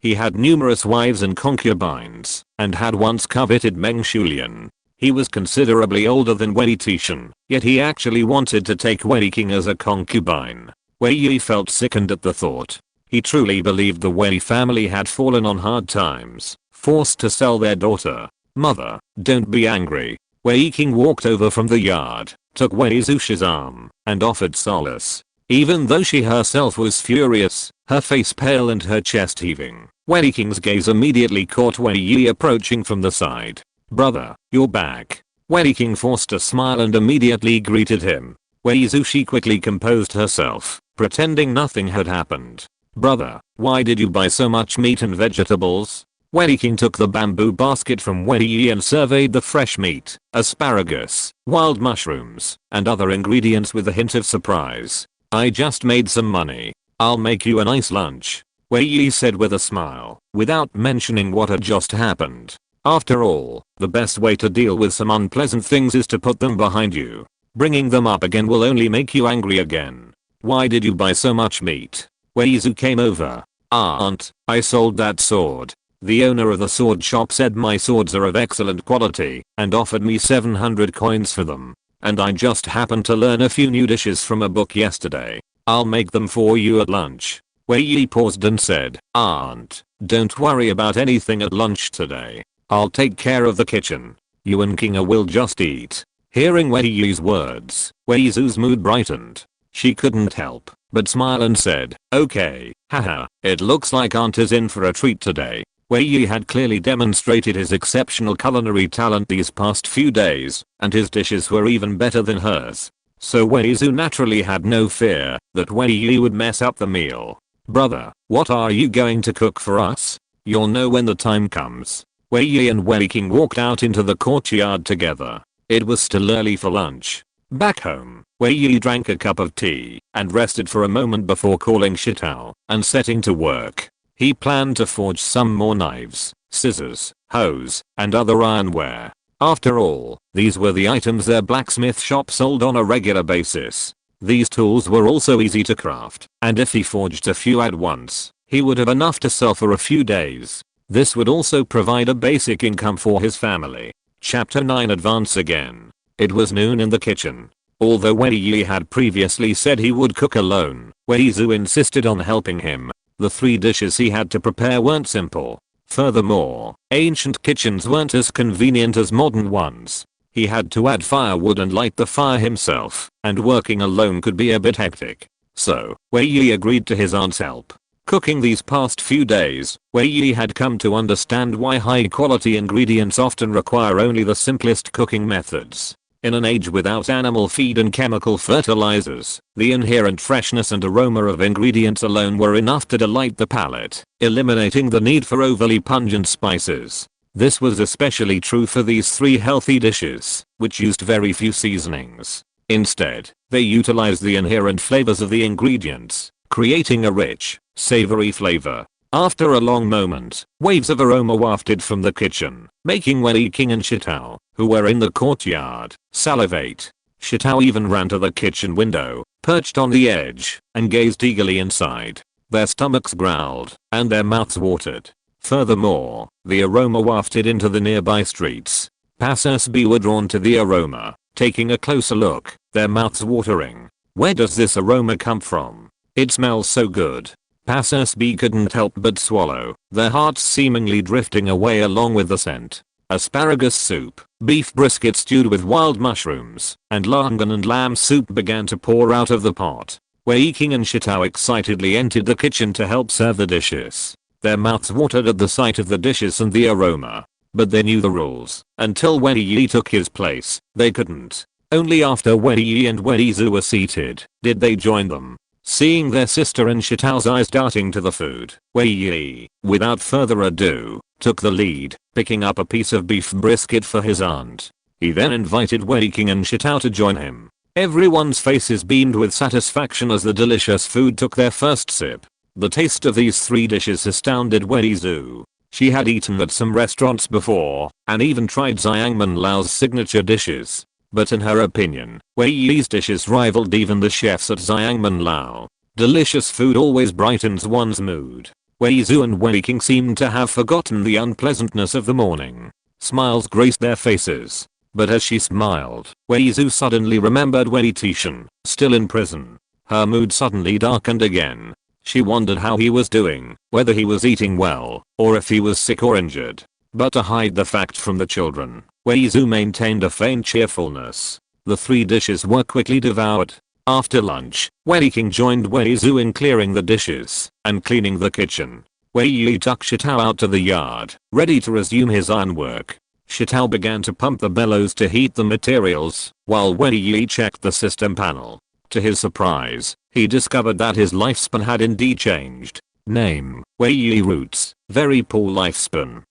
42. Plus 2 days. Blacksmithing skill. Level 1. 90% proficiency needed to upgrade. Cooking skill. Level 2. 93% proficiency needed to upgrade. Just as I expected, this healthy diet can increase my lifespan. Wei Yi exclaimed in delight. This was easy enough.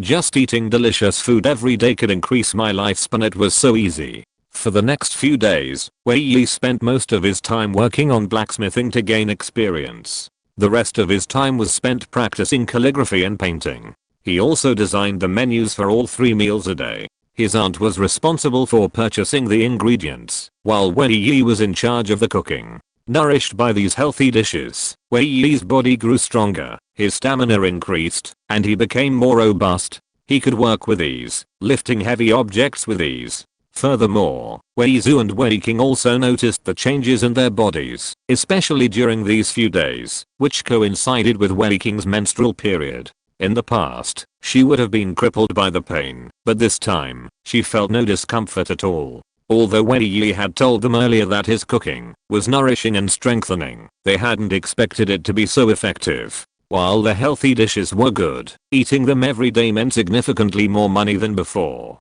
Fortunately, Wei Yi's blacksmithing skills now provided him with enough money to cover his daily expenses. Furthermore, his health and stamina had increased, and his efficiency had greatly improved. After several days of hard work, Wei Yi had finally mastered his blacksmithing skills to the point where they could reach the 2nd level. Blacksmithing skill, level 1, upgradable. Finally, I can reach level 2. Wei Yi, beaming with joy, glanced at the system dashboard and immediately returned to his room. He lay down on his bed and, with a single thought, upgraded his blacksmithing skills. As his skills advanced from level 1 to level 2, Wei Yi's mind once again flooded with information. He felt as if a kind of electric current was coursing through his body. He closed his eyes, his consciousness completely absorbed in the fusion of information. Unconsciously, he fell into a deep sleep. When he awoke again, an hour had passed. In that hour, he felt as if he had traversed decades of blacksmithing. Step by step, he had accumulated invaluable experience, now ingrained in his bones and capable of mastery. These skills and experience included methods for smelting and refining metals, as well as forging raw iron and steel. But even more extensively, they involved heat treatment methods and expertise in metals, particularly localized heat treatments and methods similar to chemical heat treatments. With these skills, Wei Yi could enhance the performance of a sword using the simplest, most direct, and most efficient methods. This not only saved time, but also significantly improved the quality of the sword. However, this upgrade didn't grant Wei Yi martial arts skills like the brute force hammer technique. Instead, he gained the ability to precisely sense and judge furnace temperatures. This ability allowed him to apply various heat treatments to the sword with even greater precision. He could even manipulate the metal to achieve the desired properties and performance. In other words, harden or soften it as he wished. If you want to be resilient, then you must be unyielding. A piece of iron in his hands can be manipulated with ease. After integrating these skills and experience, Wei Yi felt like he had opened a new door and entered a completely new realm. It was far beyond the skills he had mastered when he first reached the first level. If reaching the first level was like going from an amateur to an expert, then entering the second level was a qualitative leap, a rise to a whole new level. Although Wei Yi couldn't be sure of his current level, he felt that he had likely surpassed his second uncle's skills. However, whether he had reached the level of a 9th grade swordsmith still required testing. He remembered that his second uncle had a metal rod. His second uncle once said that, if the sword he forged could cut a half-inch deep in that metal rod, then the sword would basically reach the level of a 1st grade dual sword. Generally speaking, if a blacksmith can consistently forge a 1st grade dual sword, they can pass the sword making department's assessment and become a 9th grade swordsmith.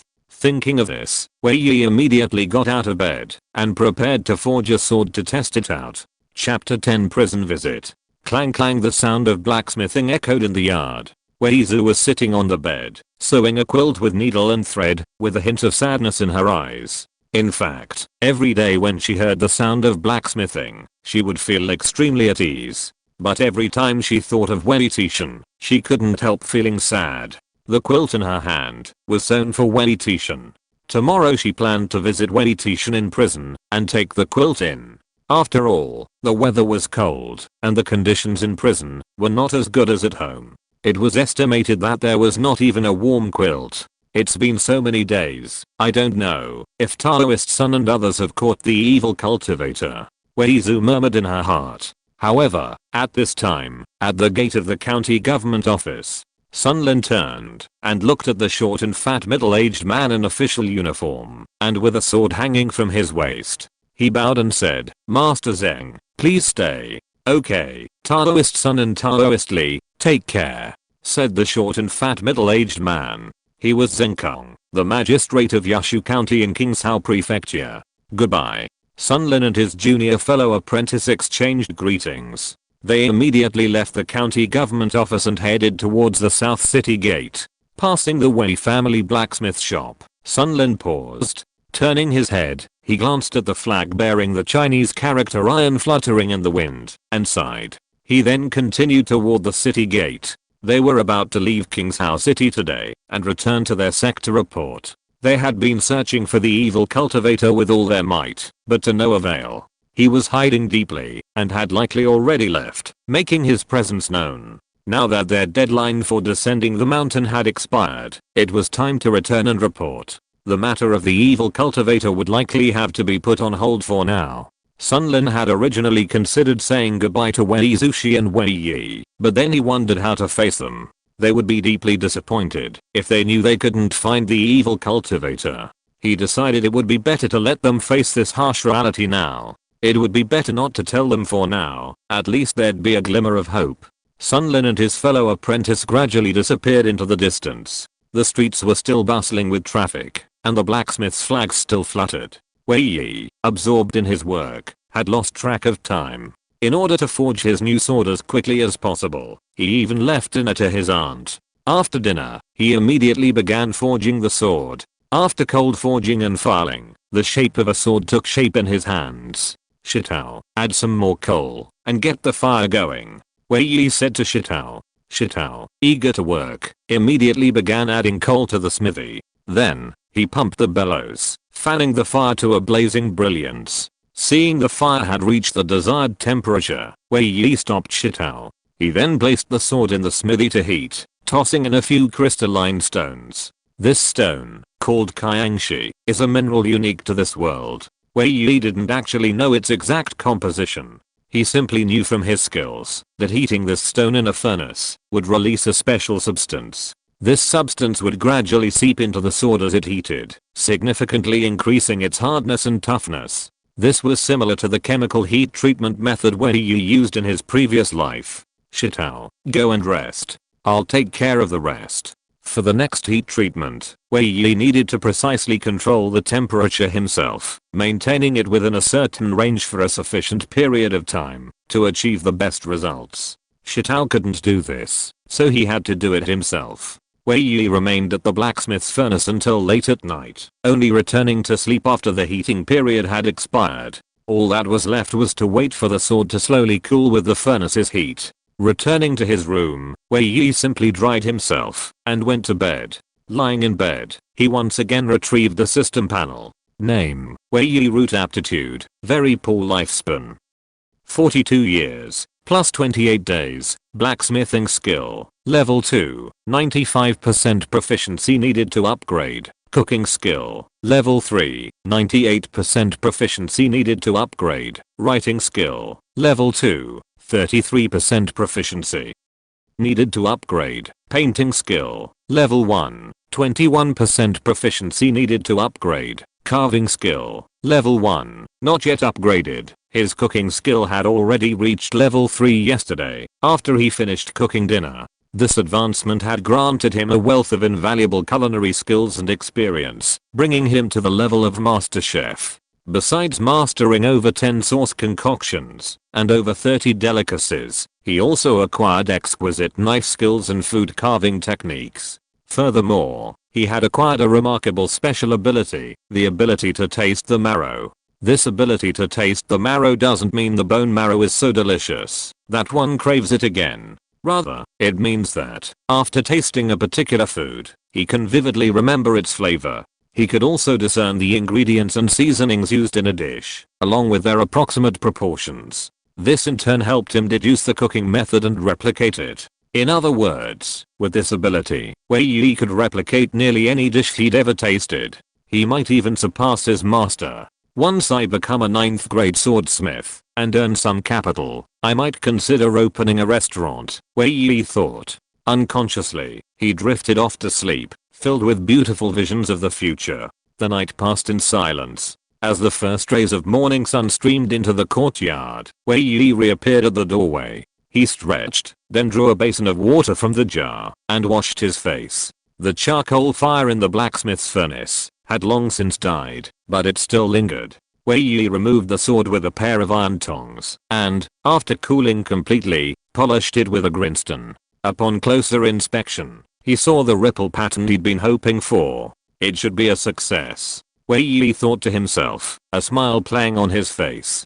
But the sword's heat treatment wasn't complete yet. It needed to be heated and quenched again. After breakfast, Wei Yi brought the quilt she had made for Wei Tieshan and the meat buns she had specially made to the county government office. She slipped some silver into the guard's pockets before bringing the items into the cell. Upon seeing Wei Tieshan, the usually resilient Wei Yi couldn't help but shed tears. Wei Tieshan had lost a lot of weight and was grimy, but he appeared in good spirits. He had some hidden wounds from the beatings he'd received during the interrogation, but they weren't life-threatening. Since visiting hours were limited, Wei Yi didn't dwell on it. Wiping away her tears, she quickly informed Wei Tieshan of the family's current situation, reassuring him. He was surprised to learn that Wei Yi had become a true blacksmith, but mostly he was overjoyed. Great. Now that year is here, I can finally rest easy. Wei Tieshan breathed a sigh of relief. The most painful thing for him during this time wasn't the impending death.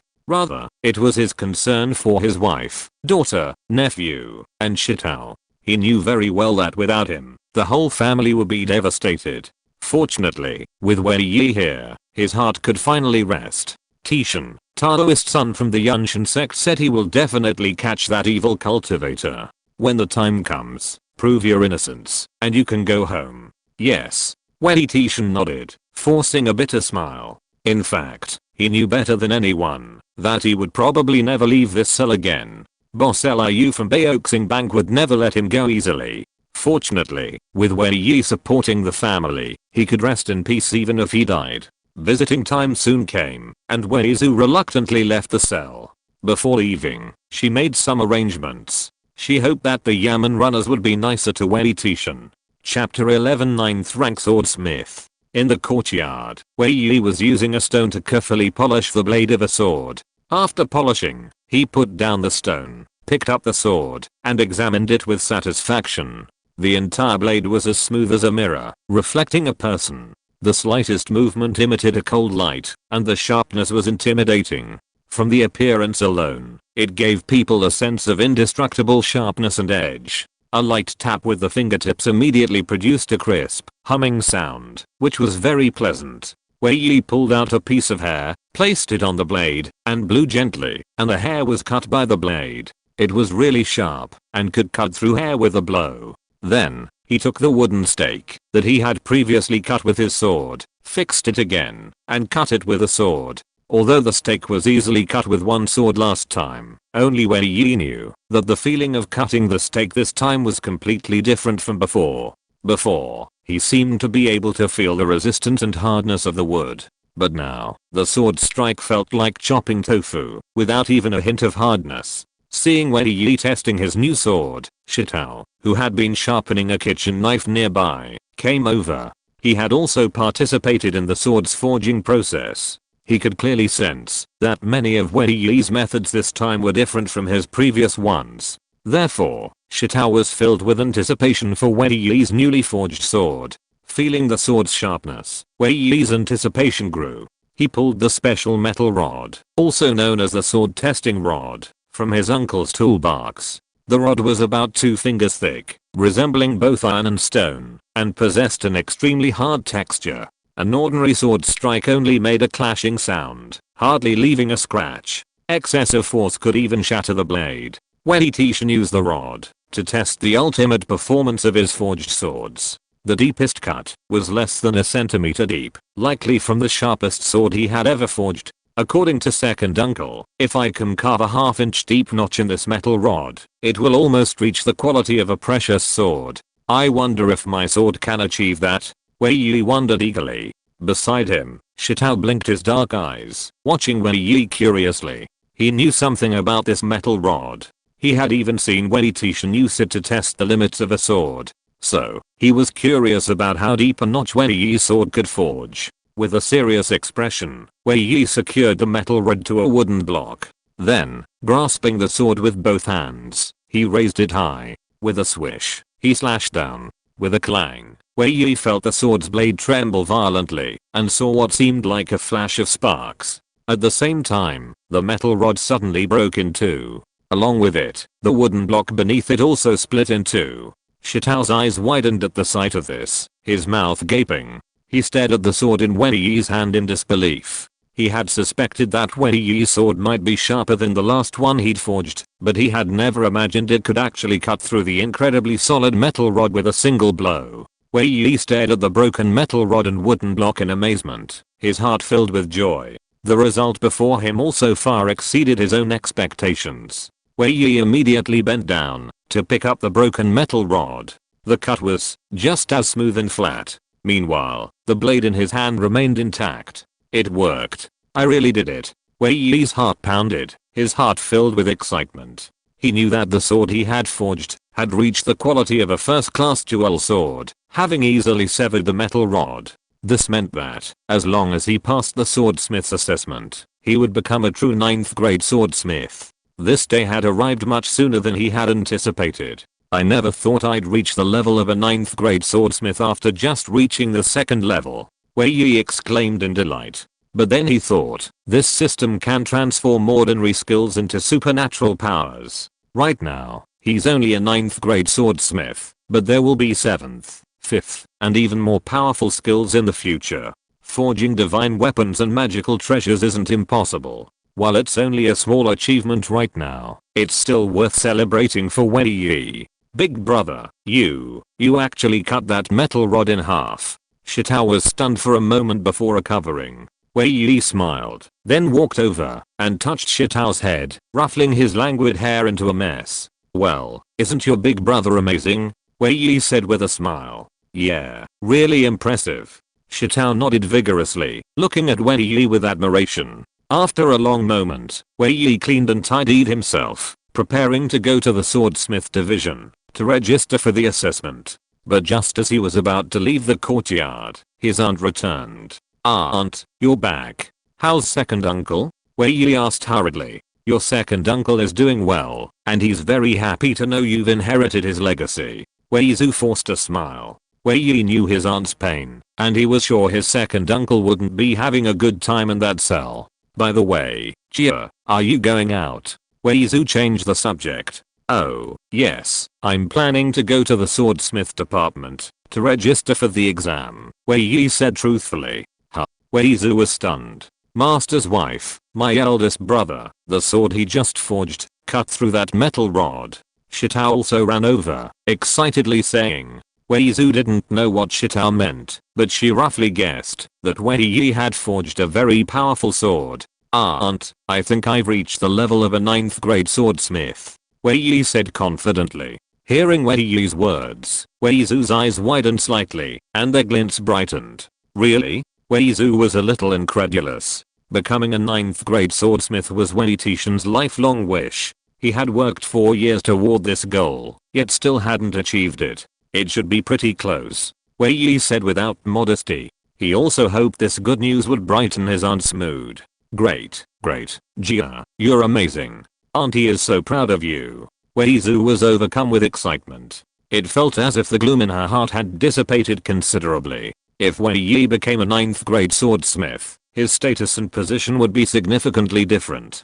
Besides earning a fortune and solving his family's financial problems, he might also connect with some high-ranking officials, perhaps even having a chance to rescue Wei Tieshan in the future. Aunt, you should rest first. I'll go to the sword forge and register. I'll be back soon, Wei Yi said. Okay. The sword forge was located in the inner city, near the King's government office. Throughout the Great Yan dynasty, there were 12 sword forges, all under the unified management of the Military Equipment Bureau. Each was managed by a chief clerk and 3 to 5 clerks, responsible for the assessment and registration of swordsmiths, the collection of sword-making taxes, and wartime conscription. They also manage the Royal Pearl Seal, and provide daily supervision of swordsmiths. All swordsmiths who pass the assessment are registered, with files kept for easier management. They also receive a unique Royal Pearl Seal and enjoy numerous privileges, such as the right to sell swords, purchase refined iron and certain special ores, and even purchase coal at a low price. However, 9th rank swordsmiths must also pay a monthly tax of 1 jeweled sword to the swordsmithing department. Chapter 12, Wanjian Pavilion, Seeking Follow-up Reading. After arriving at the sword forge, Wei Yi learned that to take the swordsmith exam, he needed to pay a registration fee of 5 taels of silver. But he didn't have that much silver on him. He had no choice but to go home, fetch the 5 taels, and return to the sword forge. He paid the money, filled out his information, and finally completed his registration. Go back and wait for notification. The clerk with a mole on his chin said gravely. Sir, may I ask how long it will take for me to be notified to take the exam? Wei Yi asked. 2 days at the earliest. Someone will notify you then, the clerk with a mole on his chin said nonchalantly. Thank you, sir. Wei Yi bowed and turned to leave. Watching Wei Yi's departure, the clerk sneered and shook his head slightly. Everyone wants to be a swordsmith. Even a weak scholar has signed up. But your handwriting is truly beautiful, the clerk muttered to himself, looking at Wei Yi's completed application. He then turned and spoke to a young man who was lost in thought. Liangshan, go to Wanjian Pavilion later and ask shopkeeper Du when he's available to assist with the swordsmith assessment. Oh, sure, I'll be right there. The man named Liangshan came to his senses, paused for a moment, then stood and walked out. The Wanjian Pavilion in Kingshao City is located in the heart of the bustling East City, at the main intersection of the main street. This is actually just a branch of Wanjian Pavilion, whose headquarters are in the capital. They have branches in every major capital city within the Great Yan dynasty. Wanjian Pavilion is considered one of the oldest sword shops in the Great Yan dynasty, its founder having been a 3rd rank swordsmith. Originally, Wanjian Pavilion dominated Kingshao City. However, just 6 months ago, the newly emerged giant Feng Tower also arrived in Kingshao City. Their shop opened diagonally across the street. Giant Feng Tower's background is also impressive, otherwise, they wouldn't have been able to open a sword shop in Kingshao City. The presence of Giant Feng Tower has naturally significantly impacted Wanjian Pavilion's business. However, what Du Yujiang, the owner of Wanjian Tower, hadn't anticipated was that just today, 2 of the 3 9th grade swordsmiths they were collaborating with had been poached. With nowhere to vent his rage, Du Yujiang slammed his palm on the table and stood up angrily. This giant Feng tower is really going too far. Du Yujiang paced back and forth in anger, his broad hands crackling as they clenched. He was both the owner and a 7th grade swordsmith. You have to know that in all of King's Hao City, there are only 5 9th grade swordsmiths. Even in the entire King's Hao prefecture, there are no more than 10 9th grade swordsmiths combined. And there are even fewer 7th grade swordsmiths. Including him and the owner of Xiangquan Villa, there are only 2. As for 5th grade swordsmiths, there weren't any here. In the past, anyone in the city who wanted to purchase a precious sword from the 5 pearls had to order it custom made from the headquarters in the capital. After all, even in the entire Great Yan dynasty, the number of 5th grade swordsmiths could be counted on one hand. The current owner of Giant Feng Tower in King's Hao City was one of them. The Giant Feng Tower owner promised to take those 2 as apprentices, so Zhang Xingai said, his head bowed, his expression grave. HMPH, it's a wonder that old man is actually willing to teach them. He's just deceiving those 2. Du Yujiang said coldly. He knew very well that in this business, teaching an apprentice can starve the master to death. Otherwise, he wouldn't have been stuck at the 7th rank swordsmith position for so many years. Normally, one wouldn't teach anyone, except a close blood relative or a true disciple. While he said this, he couldn't help but admit that the opponent's move was truly ruthless. It left him with no countermeasures. As a swordsmith himself, he understood. Everyone wanted to improve. Now that a 5th rank swordsmith was willing to take them on as apprentices and offer some guidance, they would benefit greatly. Naturally, they joined their ranks without hesitation. In fact, the Wanjian Pavilion also had a partner 5th rank swordsmith. But emulating the Jian Feng Tower's methods was impossible. Let alone whether a 5th grade swordsmith would be willing to come to King's Hao City. Simply getting him to accept a disciple would likely be difficult. So this time, he was truly going to suffer in silence. Boss, this is bad. Just then, Wang Shaoyan hurried in, his face grim, and declared, Zhang Hu has also cancelled his cooperation with us. Hearing this, Du Yujiang felt his blood rushing to his chest, his head buzzing.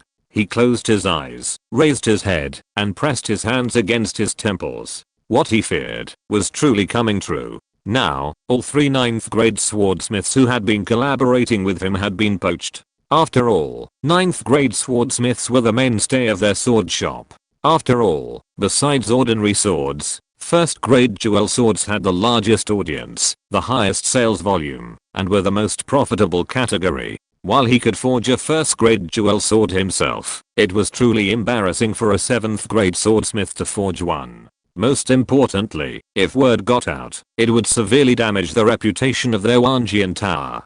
Du Yujiang was terribly worried that he would become the laughing stock of the industry. Just then, a servant entered the doorway and bowed. Boss, I'm from the swordsmithing department. I need your help. Hearing the servant's words, Du Yujiang opened his eyes, calmed himself slightly, and even at his breathing, he temporarily dismissed Zhang Xingai and Wang Shaoyan, then said to the servant, show me. Not long after, Liang Shan entered, bowing slightly. Boss Du, I wonder if you have time to help supervise the 9th rank swordsmith exams these days. Is the 9th rank swordsmith exam for the blacksmiths in King's Hao City? Du Yujiang asked with a hint of surprise.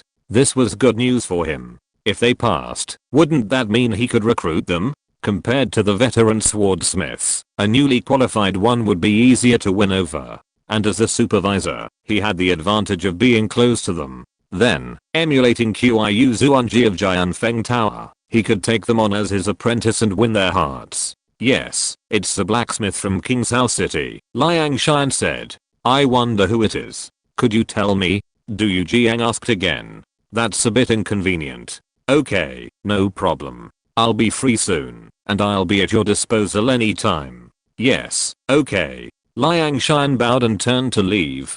Du Yujiang sat in his chair, lost in thought for a long time. He knew almost all the skilled blacksmiths in King's Hao City, and even collaborated with many of them. The one with the best hope of becoming a 9th rank swordsmith was Wei Tieshan. But he was already incarcerated, and it was unclear who would be taking the test this time. I hope this person truly has the caliber of a 9th rank swordsmith. Du Yujiang thought to himself. He was worried that the other person hadn't reached that level. so he took the test to try his luck. After all, this kind of thing had happened before. Du Yujiang stood up, walked to the window, and his eyes fell on the sign for Giant Feng Tower across the street. I've been in Kingshao City for so many years, spent so much money, and supported so many people. If I lose to you, wouldn't I be laughed at? Du Yujiang said, unconvinced. However, at this moment, Wei Yi was also on the street below. He looked at the Wanjian Pavilion, and then at the Giant Feng building. These two largest and most famous sword shops in the city might be his future partners. Wei Yi knew very well that, after becoming a swordsmith, he could sell swords. But personal strength is ultimately limited, and as a newcomer, he also needed to increase his visibility. Cooperating with such a well-known sword shop is the easiest way to make money and the fastest way to gain fame. After all, they already have a brand effect, a reputation and credibility, and a large customer base. Right now, he is in urgent need of money, and cooperating with one of them is the most convenient way. Please recommend, collect, and read. Chapter 13 Assessment. Wei Yi toured the Giant Feng Building's shop. The interior was luxuriously decorated, with exquisite sword racks displaying a variety of weapons. However, the primary sales area was swords. The sales areas were divided according to the quality and rank of the swords. There were areas for ordinary swords, 1 dual swords, and 3 dual swords. However, to purchase 5 dual swords, or swords of higher quality, one had to make an appointment for customization. Behind the counter in the sword section hung 5 silk banners, each inscribed with the words Ming, Zhu, Kan, Wu, and Zhang. According to the clerk, the banners represented the names of 5 9th grade swordsmiths, their personal trademarks. Although they collaborated with Giant Feng Building, they also imprinted their own unique logos on the swords they forged. Furthermore, even though they were all 9th grade swordsmiths, each had their own unique styles and preferences when crafting swords. Some sought extreme hardness, while others emphasized toughness. Some specialized in engraving intricate patterns on the blades for decoration, while others specialized in the design of the hilts. Some prefer broad blades, others narrower ones. Furthermore, there are subtle differences in the overall quality of swords, creating distinctions between high and low. This makes the swords crafted by some 9th grade swordsmiths more sought after, and their reputation within the industry slightly higher than that of their peers. For example, swordsmith Li Yuming is the most renowned of the 5 9th grade swordsmiths. His jeweled sword, emblazoned with the Ming character, commands the highest price in the shop. After leaving Giant Feng Tower, Wei Yi went to Wanjian Pavilion. Upon entering, he saw a large crowd gathered. Leading the group was a middle-aged man with a goatee, splendid attire, and a long sword at his waist. He pointed to the banner on the wall advertising the swordsmiths and said, "Manager Zhang, these 3 swordsmiths have now signed an exclusive contract with Giant Feng Pavilion. Isn't it time for you to take it down? Otherwise, I'll file a complaint with the swordsmithing department." The goateed man's words stirred the surrounding customers. Someone asked in surprise, "What do you mean, these 3 swordsmiths won't cooperate with Wanjian Pavilion anymore?" Yes, they were very discerning, and chose our Giant Feng Tower. The goateed man glared at Zhang Xingai with a sneer on his face. "So, Manager Zhang, what are you waiting for? Take down the banners of the 3 swordsmiths." Zhang Xingai felt a little embarrassed when he heard the goateed man's words. But he was right, they really couldn't afford to hang the banners of the 3 swordsmiths anymore. Our swordsmiths were just pried away by you, using such underhanded tactics, and now you're rushing over here to force us to take down the banners. Aren't you being too rude? Zhang Xingai retorted coldly. "Manager Zhang, please stop slandering me. A wise bird chooses its own tree." Zhang Xingai and the goateed man exchanged verbal attacks, and Wei Yi lost interest in listening. He turned and left Wanjian Pavilion. He had a general understanding of what was happening. He just didn't have time to watch the fun. It was almost lunchtime, so he went home to cook a few delicious dishes and enjoy a nice pot of wine, a treat for himself. That afternoon, a clerk from the sword forging department came to inform Wei Yi that he should prepare to go to the sword forging department the next day for the examination. The examination would last 3 to 4 days. He was not allowed to leave the sword forging department during this period, and he would have to eat and sleep there. The examination was simple. Using approved materials, he would forge 2 swords, each meeting the required quality. However, during the examination, the invigilator would also monitor and evaluate each key step in the sword making process. Finally, he would assign a score to the blacksmith's overall performance, which would be recorded. Therefore, even among the 9th rank swordsmiths, there would be a distinction between grade A and grade B. "Thank you, sir." Wei Yi bowed in thanks, feeling quite pleased. He also hoped to pass the examination quickly and obtain the status of 9th rank swordsmith. "You're welcome, sir. Please prepare quickly and arrive at the examination hall promptly at noon tomorrow," the official instructed. "Thank you for the reminder, sir." Wei Yi bowed again. The official nodded slightly, then turned and walked out of the courtyard. "I'm really not dreaming, are I? Brother, you're really going to become a 9th grade swordsmith," Wei Yi said excitedly after the official left. "Just be patient. Everything will be settled after I pass the assessment," Wei Yi said with a smile. Although he was confident, he was also afraid of overexcitement leading to tragedy.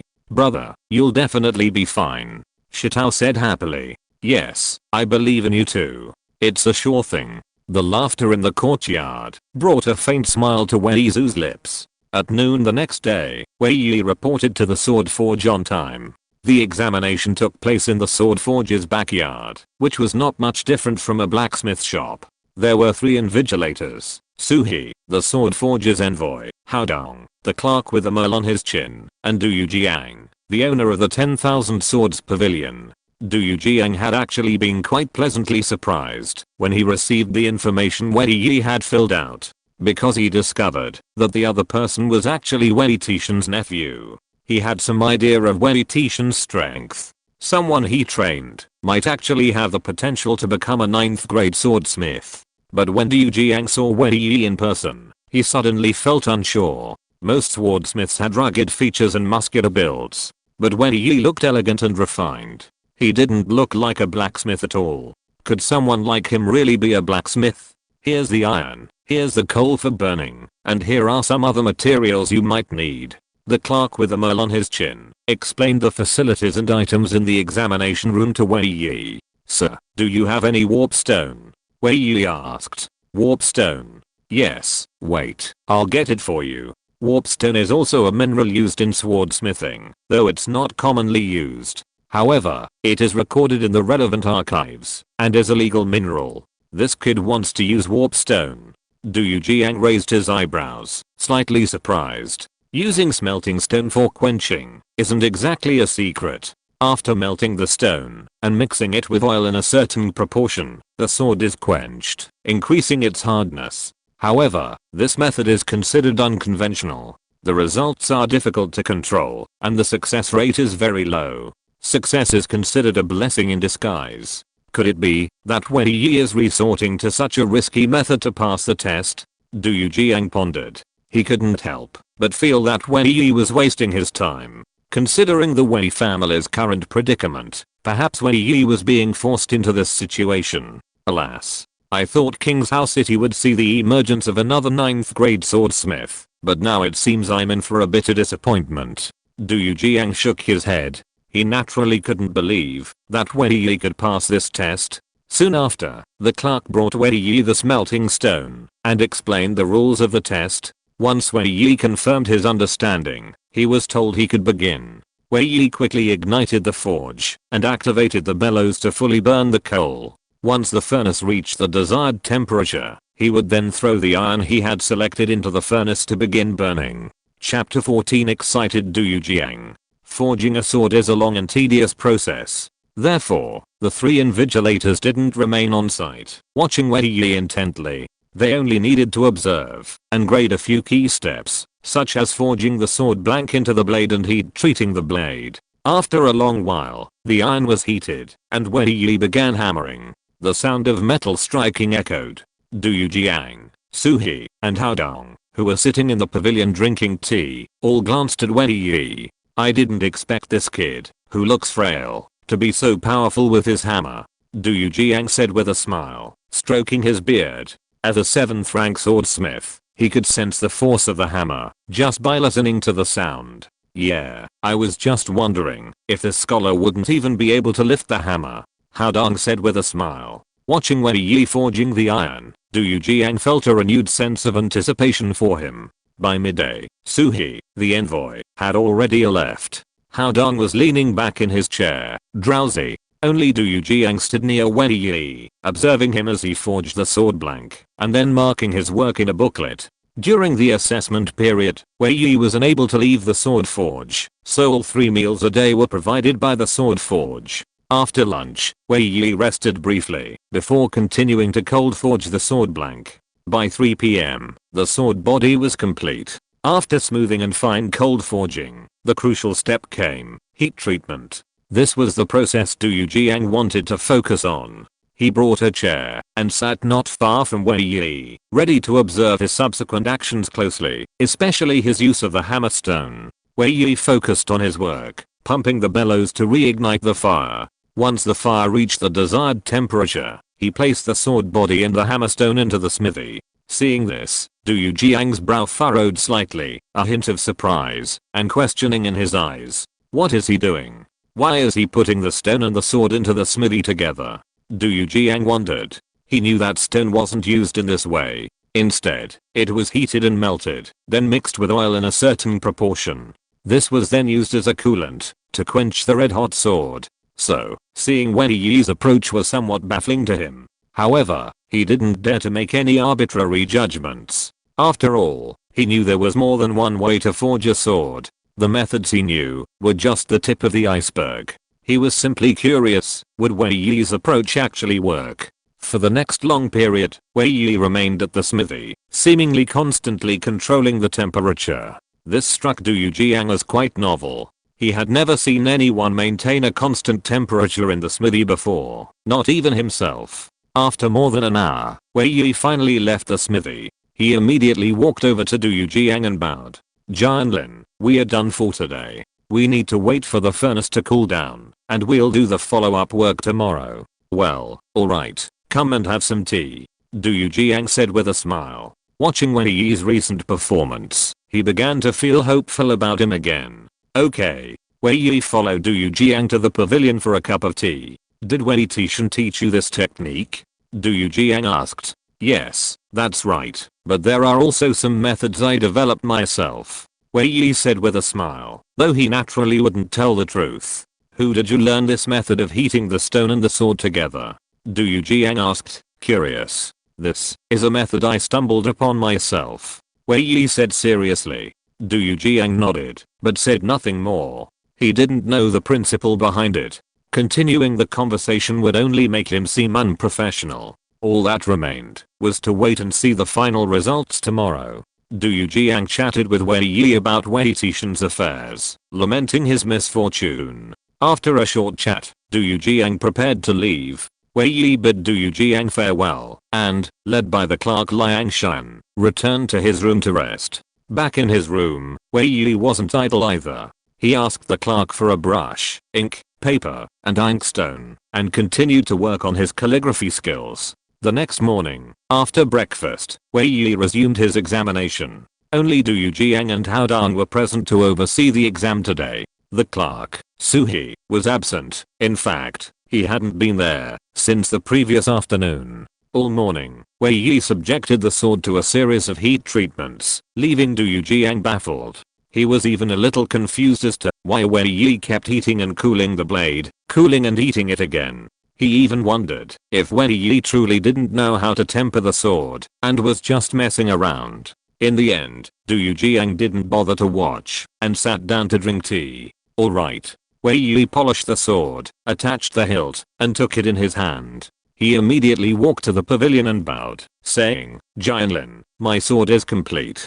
Du Jiang's eyes immediately fell on the sword in Wei Yi's hand. He immediately stood up and walked over, taking the sword from Wei Yi. The moment he held the sword in his hand, Du Jiang's eyes suddenly brightened. A gleam of brilliance flashed in his eyes, and a hint of joy played at the corners of his mouth. The sword's appearance alone gave it a sense of sharpness. It was no ordinary sword. He carefully observed the texture of the blade, and then examined the exterior. The blade's spine was straight, the edge smooth. The appearance was practically impeccable. Next, it was time to test its performance. Basic tests like cutting hair, paper, and chopping wire all passed.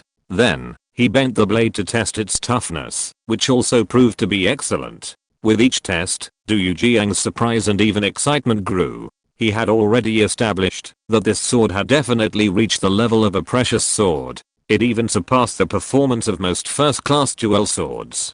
This Wei Yi actually possessed the strength of a 9th grade swordsmith. The look on the nearby clerk, Hao Dong, as he looked at Wei Yi had also changed. He hadn't expected this frail scholar to actually forge a sword.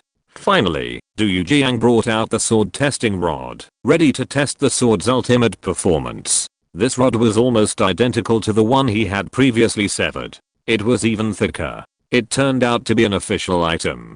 Du Jiang took the sword and slashed down fiercely. With a clang, the rod snapped with a resounding sound. Seeing this, Du Jiang and Hao Dong both stared wide-eyed, their faces filled with astonishment. It actually cut through. Hao Dong couldn't help but exclaim. Du Jiang immediately picked up the broken rod and examined it, then looked at the sword in his hand. It was intact. What a fine sword. What a fine sword. This is truly a supreme masterpiece, combining both strength and softness. Du Jiang couldn't help but exclaim in admiration. He knew that among the treasured swords, this sword was undoubtedly the best. He had never imagined that Wei Yi, seemingly a mere scholar, was actually a gifted swordsmith. And at such a young age, his future was truly limitless. He had to capture him, no matter the cost.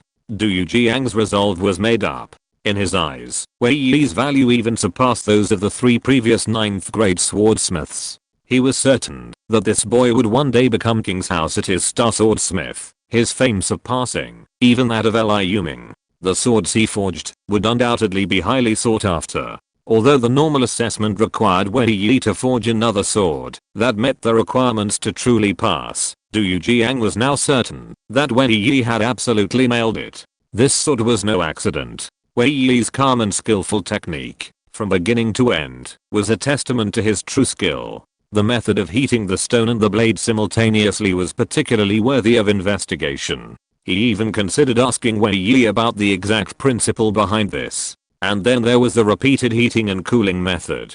He had a vague feeling that, if he could understand this young man's technique, it might bring him new insights. It could allow him to break through the bottleneck of his skills and enter the ranks of the coveted 5th grade swordsmith. The thought filled Du Jiang with excitement. He looked at Wei Yi with a burning gaze, as if he had found a treasure. If you're listening to this novel on a channel other than Fanfic World, it means they downloaded and uploaded it without effort. We cordially invite you to visit our channel, Mundo Fanfic Novelos. There you'll find the original version of this story and you can explore many other novels of various genres. We're waiting for you to immerse yourself in a world of incredible novels. Chapter 15 Questioning. In the Wei family blacksmith shop, Wei Zu was sweeping the dust, while Wei King was sorting the account books at the counter. On the shelves were sickles, shovels, hoes, scissors, and other iron tools, all forged by Wei Yi. The shop had resumed business recently, with daily income. I wonder how your brother's assessment went? Wei Zu suddenly asked. Mom, don't worry, brother will be fine, Wei King said with a smile. Aunt Wei, are you there? Meng Shulian's slightly anxious voice suddenly came from outside the door. Wei Zu looked towards the door in surprise. Meng Shulian walked in quickly, looking a little panicked. Aunt Wei, something bad has happened. Uncle Wei's case might be going to be a problem. What? Wei Zu dropped the broom in her hand, and her expression instantly fell. Wei King at the counter also had a pale face, and her brows knitted together. I heard from the people at the county Yamen that they found new evidence proving Uncle Wei colluded with evil cultivators to kill Mr. Liu's son, and they've also found a witness, Meng Shulian said in a heavy voice. She had recently helped find some of her father's friends and connections, and contacted a county Yamen runner. While he was just an ordinary runner and couldn't offer much help, she felt that with this connection, she could at least help out and spare Uncle Wei some of his suffering in prison. However, not long ago, that person arrived with news. New evidence had been found at the county Yamen, and a witness had suddenly appeared. This proved that Wei Tieshan had colluded with evil cultivators to kill Mr. Liu's son.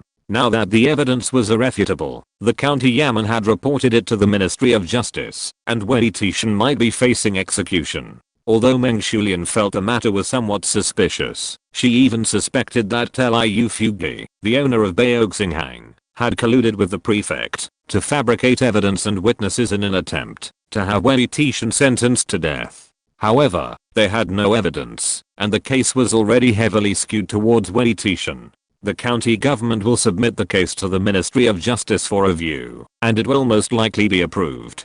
Furthermore, the Great Yan dynasty is now rife with corruption and official patronage.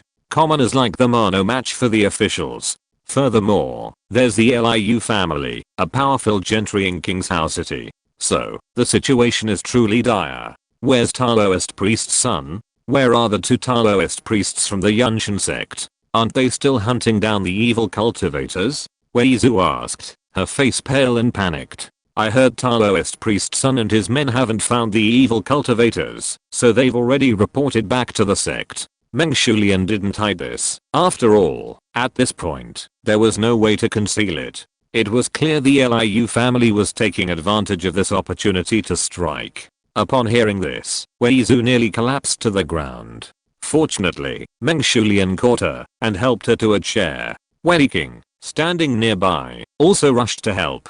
Although she was stunned and tears welled up, she knew she had to take care of her mother. She couldn't let her mother break down again. She had to be strong. Aunt Wei, don't worry. We might still have some wiggle room in this matter. Oh, and where's young Master Wei? Meng Shulian soothed. My brother's away taking the swordsmith exam. He's not home. Wei King sobbed. Wei King, do you think we should notify him? Maybe we can have him write a petition, and we can go to the government office and file a complaint. Maybe we can buy Uncle Wei some time, Meng Shulian said.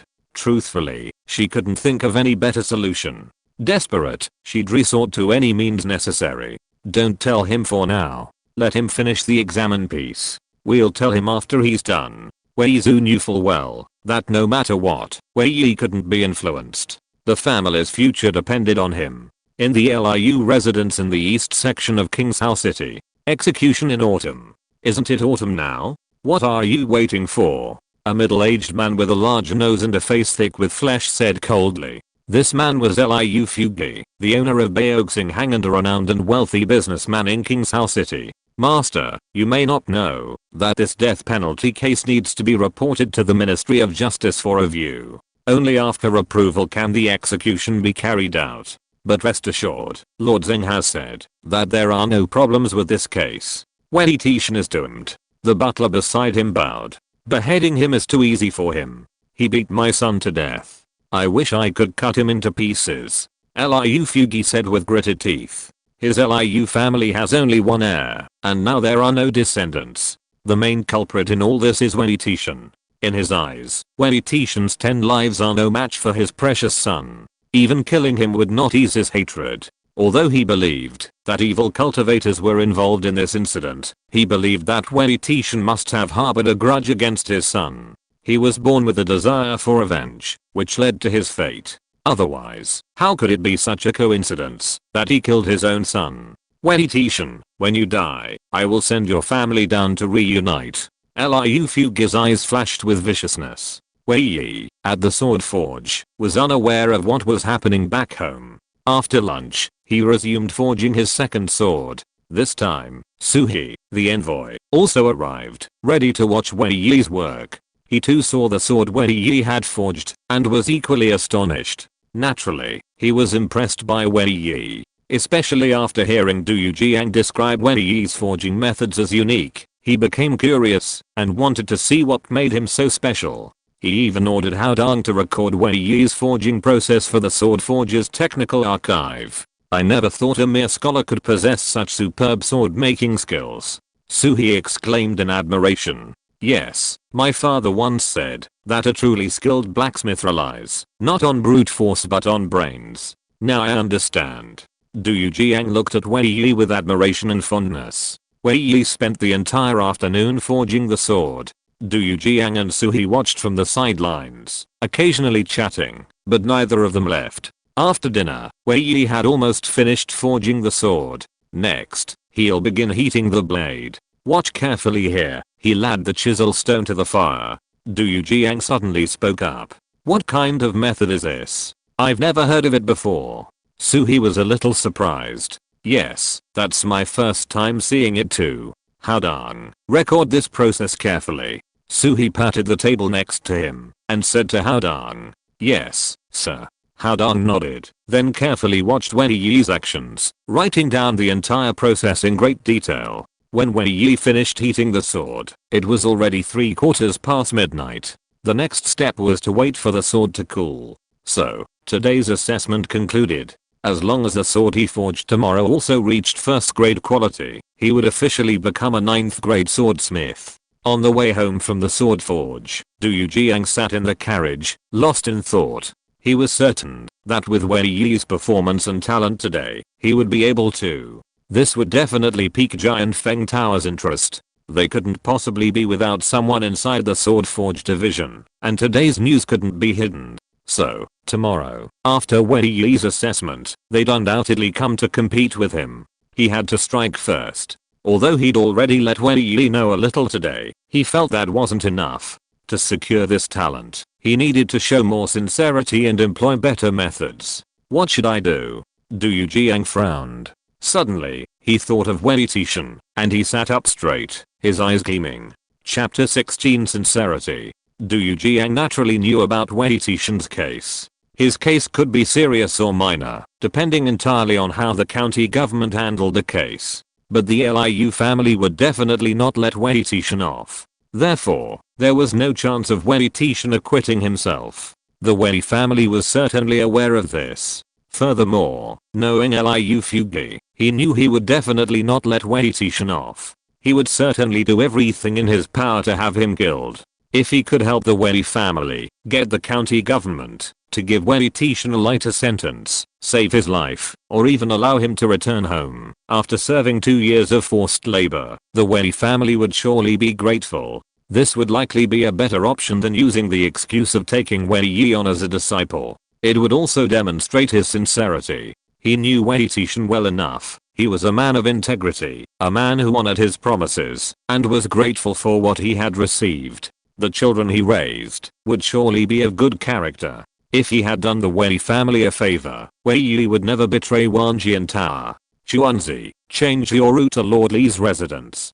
Du Yujiang suddenly called to the groom outside. He had a close friendship with Li Xinian, the prefect of Qingsao Prefecture. He felt that Li Xinian was the perfect person to help him with this matter. Upon arriving at Lord Li's residence, Du Yujiang was informed by the servant at the gate and followed him inside. He then entered the study and saw Li Xinian, who was reading. Manager Du, it's so late. What do you want from me? Li Xinian put down his scroll, stood up, and greeted him with a beaming smile. The study was filled with books, calligraphy, and paintings, as well as numerous swords on shelves. Li Xinian was also a sword enthusiast. The 5-beaded sword he currently wore was a gift from Du Yujiang. Or rather, most of the swords in the room were gifts from Du Yujiang. Haha, can't you come to see Lord Li for no reason? Du Yujiang said with a smile. Stop talking nonsense. You never come here for no reason. It's strange you're here, so late at night. Li Xinian said. Your excellency is wise. Quick, please take a seat. Someone, bring tea. Li Xinian called to the servant outside the door, then turned to Du Yujiang and asked, Brother Du, why are you here so late? I've been supervising the exams at the swordsmithing division for the past 2 days. It was already this late when they finished there, Du Yujiang said. Oh, we have a new swordsmith in Qingsao City? Yes, and a genius, quite remarkable. Du Yujiang praised Wei Yi and recounted the events of the past 2 days to Li Xinian. He knew Li Xinian loved swords, so he had a special regard for swordsmiths. To be praised so highly by Brother Du, it seems this boy is truly a rare talent with a promising future. I wonder who his teacher is. Li Xinian looked at Du Yujiang with interest. He guessed that his visit to him must be related to this boy. However, he was also very curious about the identity of this swordsmith, whom Du Yujiang called a genius. His name is Wei Yi, and he learned from Wei Tieshan.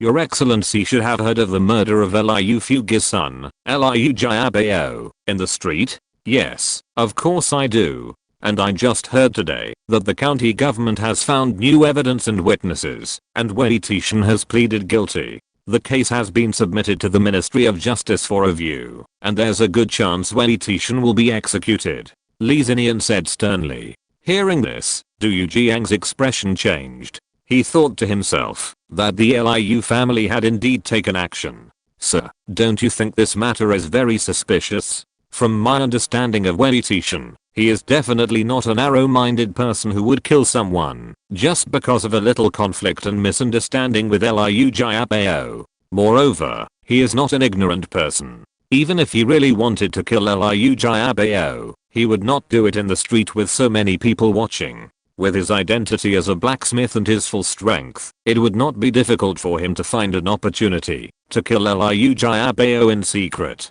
There is no need to collude with any evil cultivators. Well, what you said does make sense. This matter is indeed full of doubts. Is this the reason you came here? Yes, Your Excellency. I have some friendship with Wei Tieshan, and I don't want him to die unjustly. His nephew is now about to become a 9th grade swordsmith, and his future is limitless.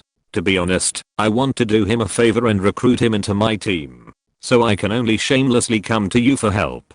Du Jiang stood up and bowed with a sincere face. Since Brother Du has spoken, I will certainly help you with this matter. However, acquitting Wei Tieshan will likely be difficult to convince the public. Furthermore, Liu Jiabao was beaten to death by him, and the Liu family must also provide an explanation. But rest assured, Wei Tieshan's life will be absolutely safe. Thank you, sir. That puts my mind at ease. I will also inform Wei Yi of this matter truthfully, and he will surely remember your kindness. By the way, the third young master is about to come of age. I'll have Wei Yi personally forge a fine sword for him as a coming of age gift. Haha, then I'll thank Manager Du on behalf of my son. This night was destined to be long and agonizing for Wei Zhu and Wei King. Their tears had long since dried up, leaving only endless despair. As the lowest class of people in this era, facing the government and powerful gentry like the Liu family, they felt a deep sense of powerlessness and despair. It seemed that, no matter how they struggled, it would be futile. Mother and daughter spent the entire night awake. For the first time, they were terrified of the sunrise, the dawn of a new day. They didn't know how to face what might happen next. How to face the future. Wei Zhu went to the county government office early in the morning and asked the Yamen runners she had previously consulted about Wei Tieshan's case. As Meng Shulian had predicted, Wei Tieshan had been convicted. He only needed the Ministry of Justice to review and approve the case, after which a notice would be posted, and he would be executed in the autumn. Wei Zhu didn't know how she walked home. As soon as she entered, she fainted. Terrified, Wei King, with the help of a stone, helped Wei Zhu to her room. Then, crying, she called a doctor. The doctor diagnosed her as having fainted from anxiety and lack of rest. I gave her a pill to calm her nerves and let her get some sleep. She should be fine, the doctor told Wei King. Thank you, doctor. Wei King sobbed and immediately escorted the doctor to the door. She wiped away her tears. Although she told herself to be strong and support the family like her brother, she couldn't help but cry. Shitao, you stay in the room and watch over my mother. You can't leave. I'm going to the sword forge. Wei King suddenly said to Shitao. Oh, yes, sister. I will definitely take good care of master's wife. Shitao nodded heavily. He also knew that something was wrong at home, and he had to help share the burden. Wei King arrived at the sword forge and asked the clerk on duty about Wei Yi's assessment. Upon learning that Wei King was Wei Yi's sister, the clerk's attitude suddenly became much more friendly. With a smile on his face, he invited Wei King into the room and poured her a glass of water. Your brother should be finishing his assessment today. Is there something urgent you need to see him about? Oh, no, nothing. I just want to know when he'll be finished. I think it'll be around afternoon. If you have anything, please let me know. I'll let him know as soon as he gets out. The clerk said. No, I'll go back first. Wei King felt relieved when she learned that Wei Yi's assessment would be finished today. She felt that, as long as her brother was around, she wouldn't be so lost and helpless, and the family would have a backbone. Chapter 17. Fight. Shortly after Wei King left the sword forge, a carriage pulled up to the entrance. A wooden sign hung from the carriage bore the words Giant Feng Tower. Just then, a tall, muscular man, dressed in splendid attire, a sword slung from his waist, with a rugged, bearded face, he disembarked and entered the sword forge. This visitor was none other than Qiu Zuanji, the owner of Jian Feng Tower and a 5th rank swordsmith. Manager Qiu is here. The clerk on duty hurried to greet him. How's Wei Yi's assessment going? Qiu Zuanji asked. I'll go in later. Manager Qiu, please take a seat. The clerk poured Qiu Zuanji a cup of tea and headed toward the sword forge's backyard. Qiu Zuanji had heard the clerk tell him about Wei Yi the previous night. He couldn't afford to hand over such a talented swordsmith to the Wanjian pavilion. That's why he came in person, courteously, ready to recruit him. He knew Wei Yi was a man he was determined to secure. He simply wanted to leave Dujiang without anyone to work with. In the sword forging department's courtyard, Wei Yi was performing the final heat treatment on a precious sword. Dujiang and Suhi watched Wei Yi closely from the side. Hao Dong was also meticulously recording the entire process. Nearing lunchtime, Wei Yi finally completed the heat treatment on the sword. However, he didn't intend to eat there. Instead, he began polishing the sword, eager to complete today's assessment as quickly as possible. By the time Suhi, Hao Dong, and the others finished lunch and returned to the courtyard, Wei Yi had already finished polishing the sword. Gentlemen, my sword is complete. Please review it. Wei Yi presented his newly forged sword with both hands. Dujiang and Suhi took the sword and began testing its performance. Unsurprisingly, the quality of Wei Yi's sword this time was identical to the one he had made yesterday. Wei Yi, congratulations on passing this assessment. Dujiang said, looking at Wei Yi with admiration. Yes, from today on, you are a 9th rank swordsmith of the Great Yan dynasty. Congratulations. Suhi said with a smile. Thank you, Lord Su, Lord Hao, and shopkeeper Du, for your hard work these past few days. Wei Yi bowed. A sudden sense of relief washed over him at the fulfillment of his wish. He had expected to be thrilled and excited upon receiving the title of swordsmith. However, he hadn't expected to feel so calm. But there was still a sense of joy. We will give you a final score for this assessment later. Then, go and register, receive the royal pearl seal and your identity badge. The 2 swords you forged will serve as your swordsmith tax for the first 2 months.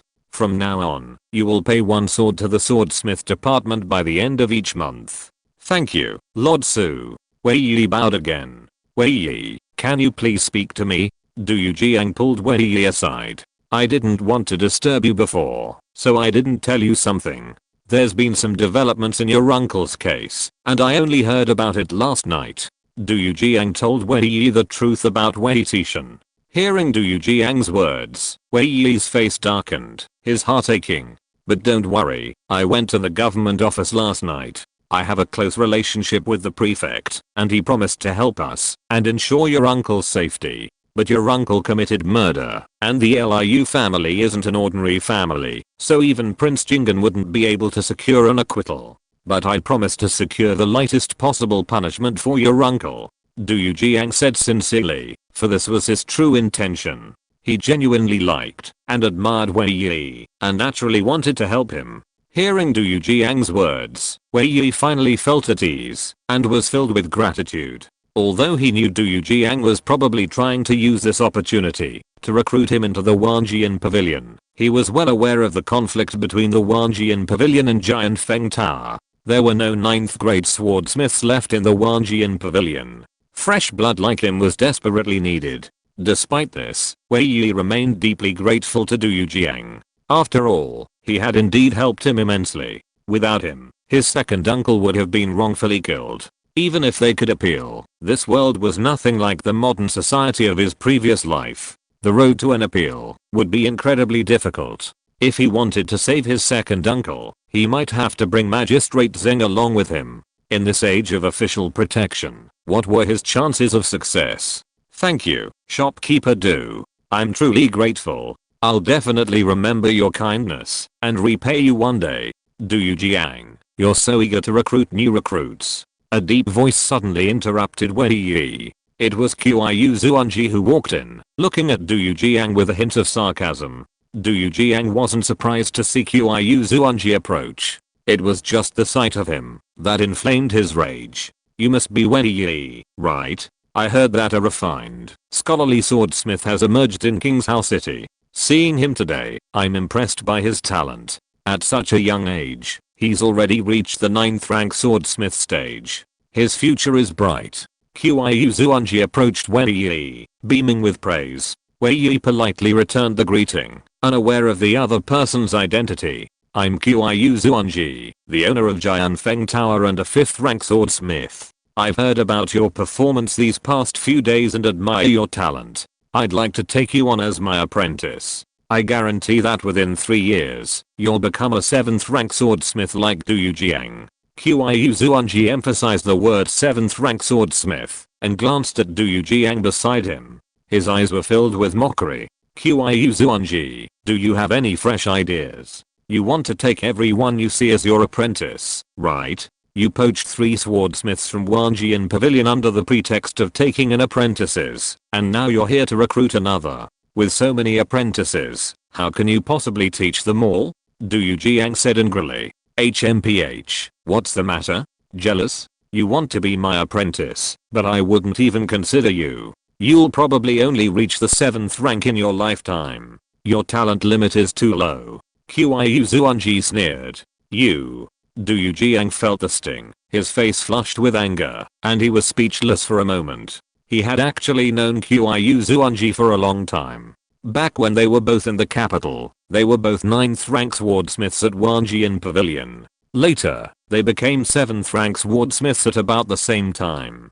Du Yujiang was deeply loved by the Wanjian Pavilion's then owner, who married his daughter to him and made him the owner of the King's House City branch. That's why Qiyu Zuanji was extremely jealous of Du Yujiang back then. Now, Qiyu Zuanji has become a 5th rank swordsmith.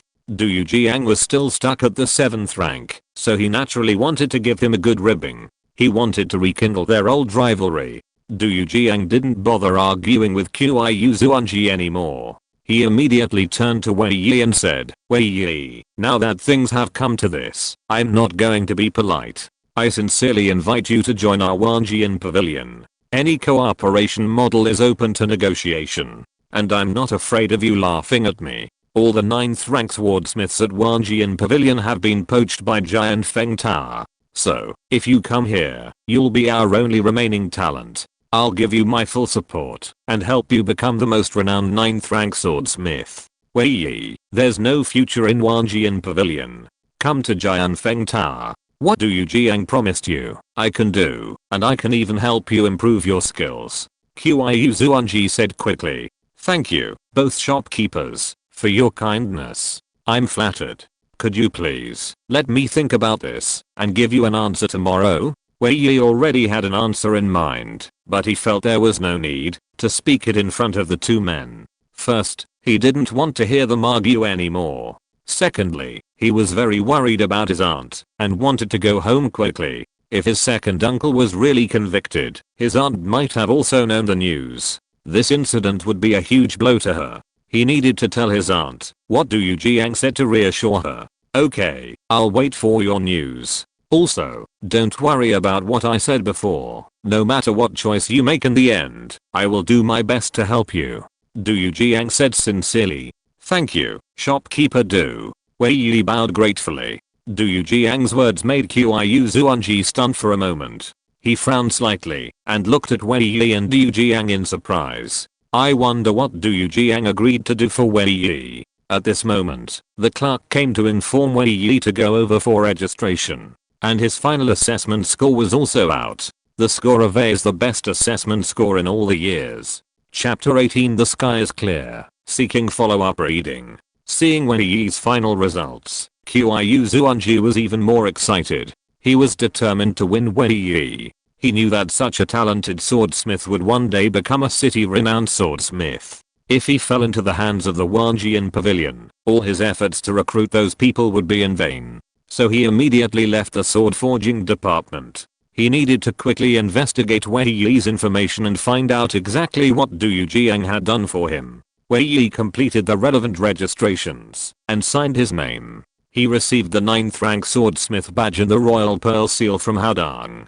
Congratulations. Hao Dan congratulated him again. Thank you, sir. Looking at the badge and the royal pearl seal in his hands, Wei Yi felt a surge of joy in his heart. He had accomplished what his second uncle had always dreamed of, and it was a dream come true for him. If his second uncle could see the badge and the royal pearl seal, he would surely be overjoyed. Brother, have you finished your exams? Just then, Wei King's voice suddenly rang from the doorway. Kinga. Wei Yi turned around with a little surprise and looked towards the door. But seeing his sister's red and swollen eyes and haggard appearance, he knew why she was here. It seemed that his aunt and sister already knew. Brother, is everything going well? Wei King looked at Wei Yi expectantly and asked. Very well.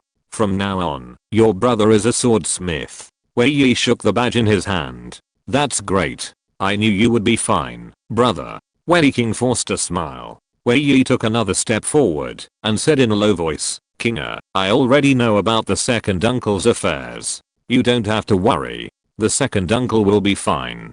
Believe me. Hearing Wei Yi's words, Wei King's demise suddenly showed a brilliance. Brother, is it true? Will daddy really be okay? Wei Yi, is this your sister? Du Yujiang walked over and asked with a smile. Yes, my sister Wei King Kinga. This is Manager Du from the Wanjian Pavilion. Greetings, Manager Du. Wei Yi, hurry back and take care of your family. Leave your second uncle to me. I'll let you know when there's any news. Du Yujiang saw Wei King's worries, so he spoke this way. He didn't try to win over Wei Yi. He knew that if he could save Wei Tieshan, Wei Yi would be his man. This was his only chance. Okay, then I'll be waiting for your good news. Wei Yi said nothing more. After all, there was still a long way to go. Wei Yi and Wei King left the sword forge. They hadn't gone far when Wei King eagerly asked, Brother, did Manager Du just say he would help us? Yes, he's a good friend of the prefect, Lord Li. He went to Lord Li last night for help and promised to save my second uncle, Wei Yi said. The prefect? That's great. That's really great, brother. I'm not dreaming. Wei King's face was filled with surprise, even a little dazed. After all, not long ago, she had felt despair and helplessness over her father's situation. Unexpectedly, a turn for the better would occur so quickly. And this time, even the prefect was helping her. This was something she hadn't dared to imagine in her wildest dreams. The prefect, a higher ranking official and county magistrate Zheng, someone she had never even met. This time, her father truly could be saved. With her brother around, everything would be solved. Just like the day the Wanjian Pavilion steward came to collect the debt, her brother had once again brought hope and a miracle to the family. Don't worry, Kinga. Our family will only get better. I'm now a 9th grade swordsmith. I'll make a lot of money and give us all a good life. Wei Yi stroked Wei King's head and said with a smile. Wei King was short, her head barely reaching his shoulders. And in Wei Yi's eyes, Wei King was still just a little girl who hadn't grown up. After all, she was only 16. In her previous life, she would still be a minor. Yes. Wei King nodded heavily, her bright smile once again filling her face. He immediately grabbed Wei Yi and said, Brother, let's go home quickly and tell mother the good news. The two of them trotted back home. Wei Zhu had already woken up before Wei King arrived at the sword forge. But she seemed dazed and in a state of distress. Mother, dad is saved. Dad is saved. Wei King's voice wafted into the room before she even arrived. Hearing Wei King's voice, Wei Zhu seemed to have been awakened from a dream. Her spirit returned to her body and she looked toward the door in bewilderment. For a moment, she couldn't tell if she was hallucinating. At the same moment, Wei King and Wei Yi ran in, beaming. Mother, dad is saved this time.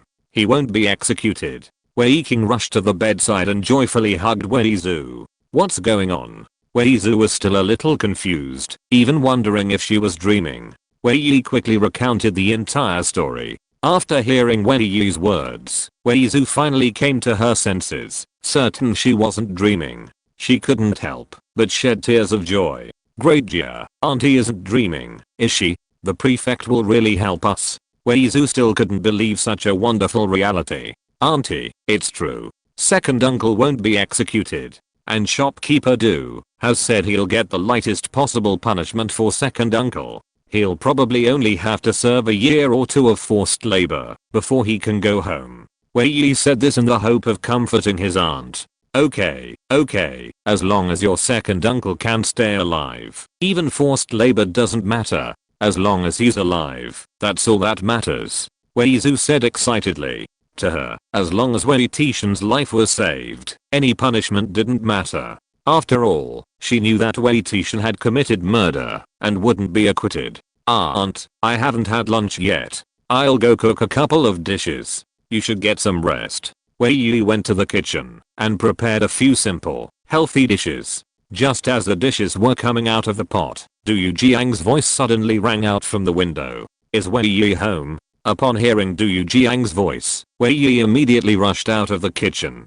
Manager Du, you're here. Wei Yi bowed. I just got back from Lord Li's house. Your second uncle is fine. He'll probably be sentenced to 2 years of forced labor at most. He's a blacksmith and will probably be assigned to forge weapons for the army. Du Jiang said. That's great. Thank you, Manager Du. I'll never forget your kindness. Wei Yi clasped his fists again, finally feeling completely at ease. Wei Zushi and Wei King, standing nearby, also beamed with joy upon hearing Du Jiang's words. Wei Zushi, supported by Wei King, had just arrived at the door upon hearing Du Jiang's voice. With this confirmed news, she felt completely relieved. The dark cloud that had enveloped the Wei family finally lifted. The sky cleared up for the Wei family. Alright, I've got the message. I'll be going back now. Du Jiang turned to leave. Manager Du, please stay. Wei Yi stopped Du Jiang. He took another step forward and said solemnly, I'm willing to become the swordsmith of the Wanjian Pavilion. Upon hearing Wei Yi's words, Du Jiang's face lit up with joy, and he couldn't help but pat Wei Yi on the shoulder. Okay, I've been waiting for you to say that. Wei Yi's decision to partner with the Wanjian Pavilion wasn't solely due to Du Jiang's help. In fact, the day he went to the sword forging division to register, he learned that all of the Wanjian Pavilion's 9th grade swordsmiths had been poached, and he had already made his choice. He knew that the Wanjian Pavilion's lack of 9th grade swordsmiths presented him with an opportunity. If he went to Jianfeng Tower, he wouldn't be able to compete with the 5 veteran 9th grade swordsmiths, all of whom were more experienced and renowned than him. He was just a rookie, and he wouldn't be able to fetch a high price. Even a pearl sword he forged wouldn't fetch a high price. But if he joined the Wanjian Pavilion, he would be the only one left. The Wanjian Pavilion would absolutely promote their own forged Yazu pearl sword, even promoting their own swordsmith to build their reputation. While Jianfeng Tower was currently at its peak, the Wanjian Pavilion was equally well established. In terms of influence in Kingshao City, the Wanjian Pavilion, with its long-standing presence, was undoubtedly the most influential. Furthermore, after spending time with Du Jiang these past few days, Wei Yi felt that he was relatively sincere. At least, he felt more reliable than Qiu Zuanji, who was always making empty promises. Besides, he wasn't interested in his promises at all. Chapter 19 The Wei family is not simple. Inside the Liu residence, housekeeper Liu walked into the study with a grim expression. He was not a member of the Liu family, but was born in the Liu family and later given a name. Master. Liu walked up to Liu Fugi, wanting to say something but stopping himself. What's the matter? Liu Fugi, who was drinking tea, looked at Liu in surprise. Liu hesitated for a moment, then took out an envelope from his bosom with difficulty and handed it to Liu Fugi. Master, this is the silver note I gave to Lord Zeng before. What do you mean? Hearing Liu's words, Liu Fugi's brows suddenly frowned. Lord Zeng said that the Wei family is not simple and even asked the prefect Lord Li for help, so he can't help us with this matter. Liu hung his head and said with a look of panic. Hearing Liu's words, Liu Fugi's face changed and he immediately put down his teacup. He pulled the envelope from Liu's hand, opened it, and saw that it was indeed the silver notes he had given. How is that possible? How could the Wei family, a commoner, possibly persuade Lord Li to do something? What does County Magistrate Zeng have in mind? Liu Fugi naturally didn't believe the Wei family could persuade the prefect. Even he had no say. Master, could it be that the Wei family has some hidden connection to the prefect? Liu asked. Prepare the carriage. I want to see County Magistrate Zheng.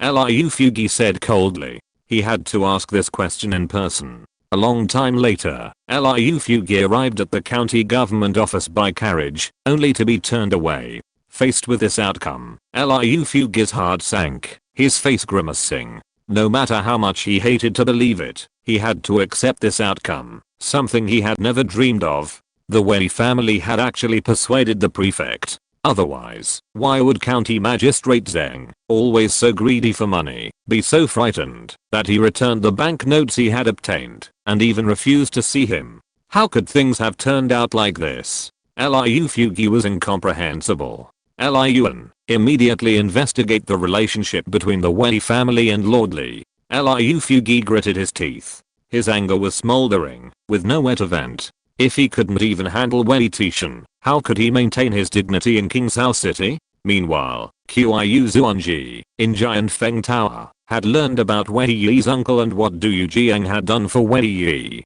It's over.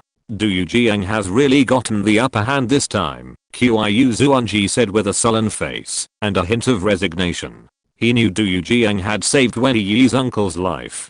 Given this favor, Wei Yi would undoubtedly choose to cooperate with the Wanjian Pavilion. However, Qiu Zuanji also knew that, if it were him, he wouldn't be able to offer much assistance. He had only been in King's House City for less than a year, and his connections were far inferior to Du Yujiang's. At least, while he knew the prefect and had a say, he wasn't qualified enough to solicit his help. This time, he'd truly fallen on hard times, and there was nothing he could do.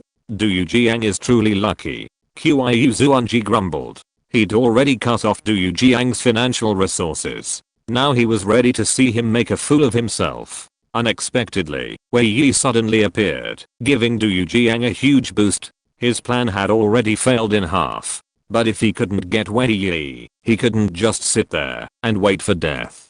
He'd finally managed to suppress the Wanjian Pavilion. He couldn't let them have a break. In the tea room on the second floor of the Wanjian Pavilion, Du Yujiang looked at the calligraphy in his hand and muttered to himself, Wei Yi's handwriting is truly beautiful. I never thought a blacksmith could produce such beautiful calligraphy. Wei Yi had already decided to cooperate with the Wanjian Pavilion.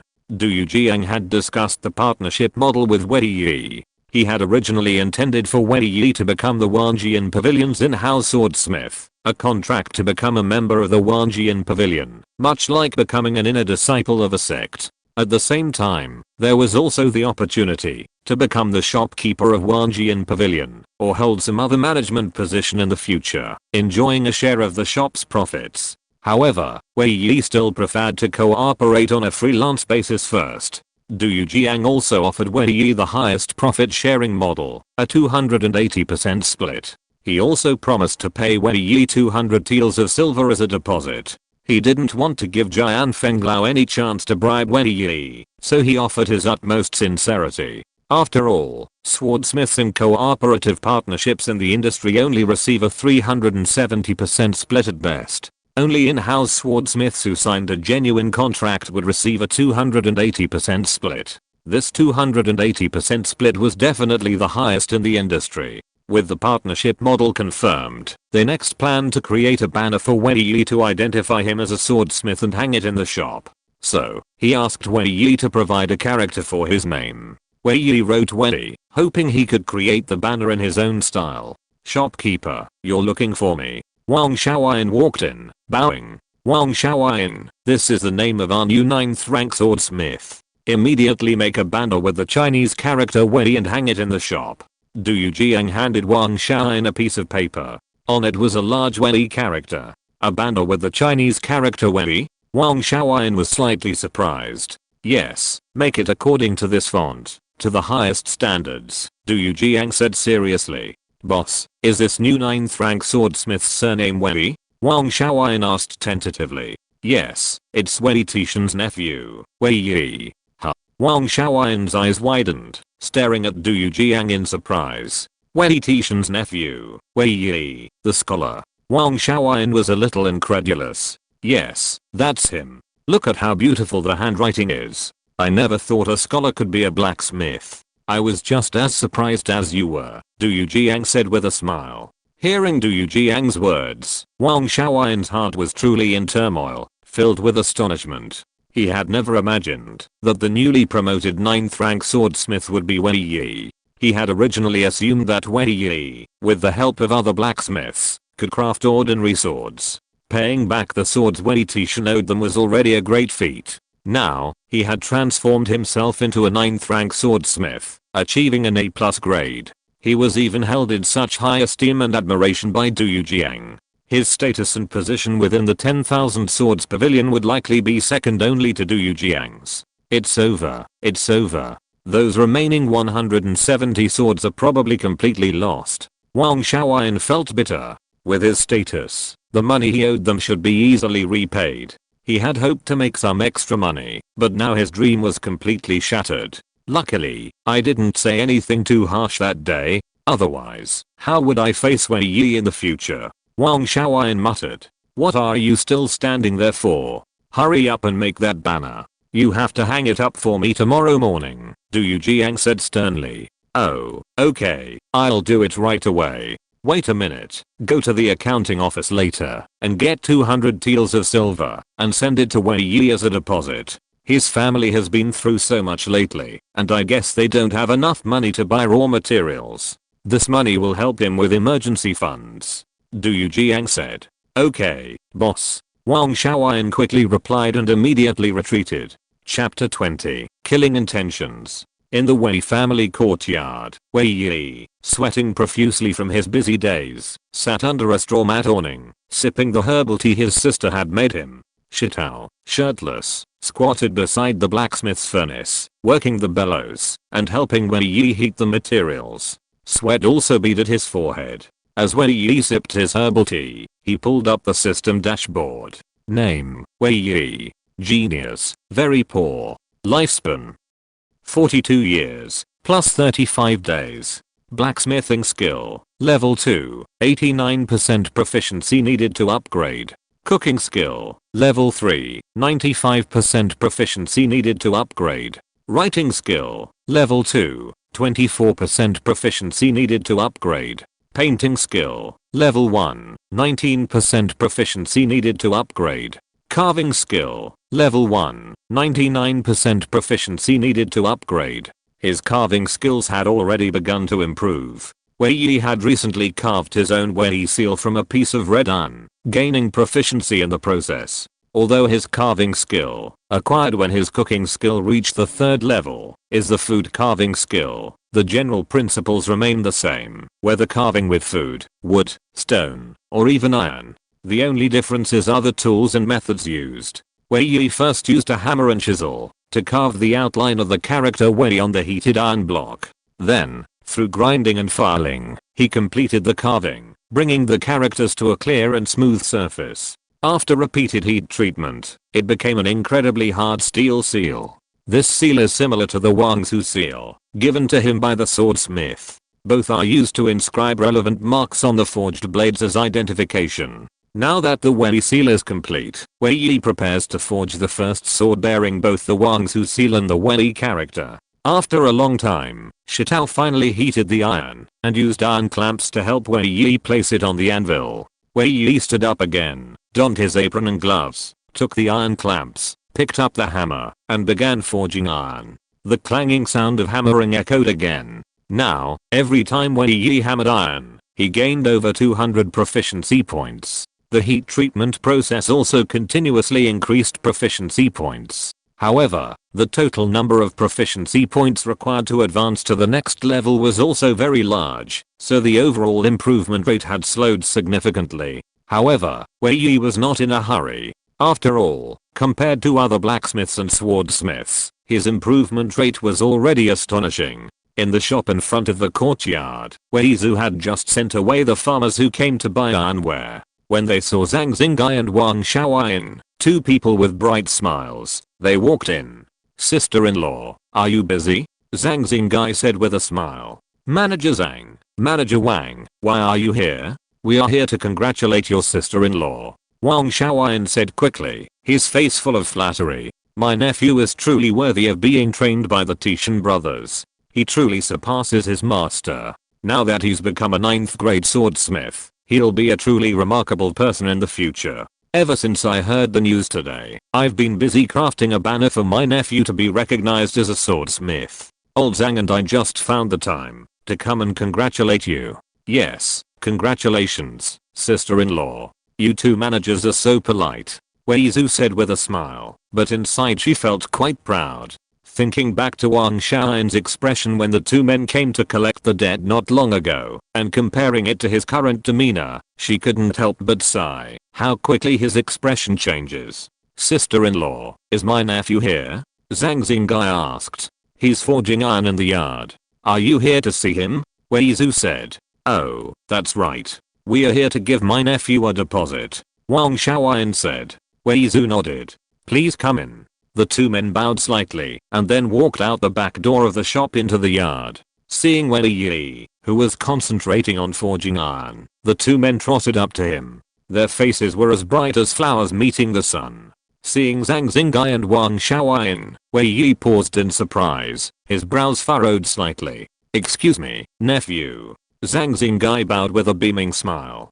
Congratulations, nephew, Wang Xiaoyan said quickly. Seeing their expressions, Wei Yi understood their intentions, but he said, it's only been a few days, why are you here to collect debts again? No, nephew, you're joking. We are not here to collect money, we are here to give you money, Wang Xiaoyan said with a sly smile. Oh, a deposit, right? Wei Yi nodded.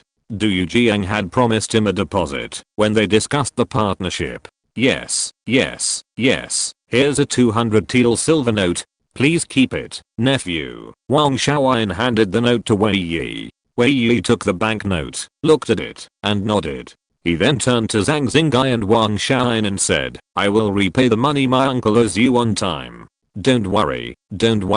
I naturally trust you, nephew. Well, nephew, please continue with your work. We too won't disturb you any longer. We'll take our leave now. Wang Xiaoyan chuckled. He knew Wei Yi must be angry. After all, his actions that day were certainly unkind. It would be impossible to get Wei Yi to immediately resolve his resentment. Goodbye, I'm sorry I can't see you off. Wei Yi bowed. Wang Xiaoyan and Zhang Xingai also clasped their fists and walked back into the shop. After watching the two men leave, Wei Yi put away the banknote and returned to his forging. Inside the Liu residence, Liu reported the news he had gathered to Liu Fugi. So, it wasn't the Wei family who asked the prefect to come, but Du Yujiang? That's right. Du Yujiang was also desperate to help Wei Yi and win him over because Giant Feng Tower had poached all of their cooperating 9th rank swordsmiths. Liu continued. I was wondering, how could the mere Wei family possibly ask the prefect to come, but I never expected Wei Tieshan's nephew to become a swordsmith. Liu Fugi narrowed his eyes, a cold glint in his gaze. HMPH, if Wei Yi dies, Du Yujiang's ties to the Wei family will naturally cease to exist. Without Du Yujiang's help, Lord Li won't get involved in this matter anymore. Master, are you trying to get rid of Wei Yi? Liu lowered his voice. That's right. Go to Black Wine Stronghold and invite their men over. As long as Wei Yi is eliminated, money won't be a problem. But remember to make sure they do it cleanly, leaving no traces. Now that Wei Yi has become a swordsmith, his identity has changed. If he's killed, the swordsmith division will definitely ask the government to investigate thoroughly, so we must be as covert as possible and absolutely not reveal any clues. By the way, it would be best if they could pin the blame on Jian Fenglao. The two families are fighting so fiercely now, the county government will definitely suspect Jian Fenglao of having a motive for murder, Liu Fugi suddenly said. Yes, sir, rest assured. I understand. I will do this perfectly, Liu said with a bow. Chapter 21 Mysterious Guest. At night, Wei Yi placed the forged sword and its steel in the blacksmith's furnace to keep it warm. Unbeknownst to him, a figure in black suddenly appeared in the shadows beneath the sycamore tree. It seemed to blend seamlessly with the night, unnoticeable to ordinary eyes. Wei Yi remained at the blacksmith's furnace, keeping the fire's temperature within a certain range. After a long moment, Wei Yi stretched, yawned, and said, "Work's done for the day." Wei Yi stood up from the furnace and was about to return to his room when a figure, like a ghost, appeared before him, startling him. The figure was masked, his features hidden, and dressed in night clothes. Wei Yi's heart trembled, and he grabbed the nearby hammer, waiting for his chance. Assassin? The word instantly popped into Wei Yi's mind. A wave of fear washed over him, but his mind raced, wondering how to respond. He wondered if this person had been sent by Mr. Liu, or by Giant Feng Tao. "Don't be afraid, I'm not here to kill you," the man in black said. "What do you want?" Wei Yi asked, still keeping a wary eye on the man, hammering away. The man casually threw a heavy money bag, slamming it onto the nearby chopping board. "I need you to forge a sword for me," the man in black said. Wei Yi's tense heart relaxed slightly at the man's words, but he still didn't fully believe them. "You can buy the sword, but according to the Swordsmith Bureau's regulations, I need to know who you are and sign the necessary documents," Wei Yi said. The man was silent for a moment, then added, "Here's 100 taels of silver. You only need to forge a jeweled sword for me, but you don't need to mark it with anything. That's illegal. If the authorities investigate, I can't afford it," Wei Yi added. He didn't want to cause trouble. His family couldn't withstand any more turmoil. The man didn't dare to confront him directly, and he probably wasn't going to do anything good by buying the sword. If he used his forged sword to kill some important figure and left behind some clues, and the authorities followed the clues and traced it back to him, he would be left with no defense and facing imminent disaster. But if it was a normal business transaction, even if this person killed the emperor, he wouldn't be blamed. So he didn't want to take that risk. Moreover, he wasn't sure if this was a trap set by Liu Fugi or Giant Feng Tao. As the saying goes, one should not intend to harm others, but one must always be on guard against them. The Liu family would not let this go. And the struggle between Giant Feng Tao and Wang Ji in Pavilion might not be without some despicable tactics. In such a world, he should be even more cautious. "Aren't you afraid of angering me? I'll kill you right now." The man's aura suddenly erupted, and his nightgown fluttered without a breeze. An invisible pressure, like a mountain, pressed down on him. Wei Yi felt a chill in his heart, and cold sweat dripped down his back. But he did not give in. He blocked in front of himself with the hammer in his hand, and mobilized the strength in his body with brute force hammering. He knew that, if the other party really came to kill him, he would not survive tonight no matter what. But even if he was an ant, he would be the poisonous ant. Even if he died, he would let the other party feel the pain of being bitten. Of course, he also knew that the other party did not really want to kill him. Otherwise, he could have done it secretly, so why bother talking nonsense with him? "You came to me to forge the sword, isn't it because you think I'm easier for you to control? If you kill me, who else will be threatened by you?" Wei Yi said fiercely. "You don't seem to be afraid of my threat." The man put away his aura again, paused and said, "Don't worry, I came here sincerely to buy the sword. First of all, I was not sent by Liu Fugi, otherwise you would be dead now. Secondly, I was not sent by Giant Feng Tao. The sword you forge for me does not need to be marked with any marks. You can even imitate the style of the swordsmiths in Giant Feng Tao to forge swords. And no matter what happens in the future, I promise that no one will find out about you. If anyone dares to cause trouble for you, I will be the first to kill him." The man spoke with certainty and his voice sounded very sincere. Wei Yi was a little surprised by the other party's words. He was able to say these words, which obviously showed that he knew his own affairs very well. He even guessed what he was worried about.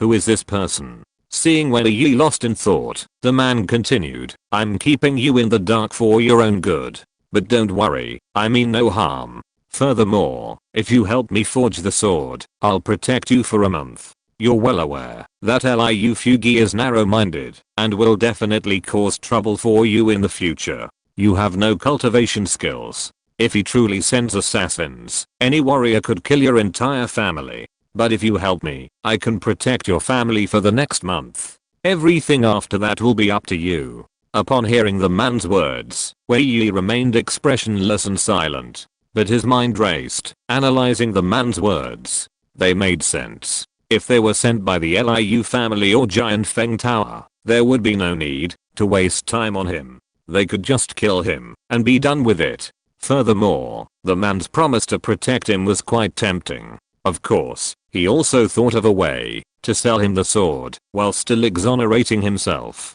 Alas, 100 taels of silver isn't much, Wei Yi said quietly, but it was only a tentative statement. Before he could finish his words, the man tossed another purse over. Here's 50 taels. That's all I have on me. Alright, seeing your sincerity, I'll help you this time.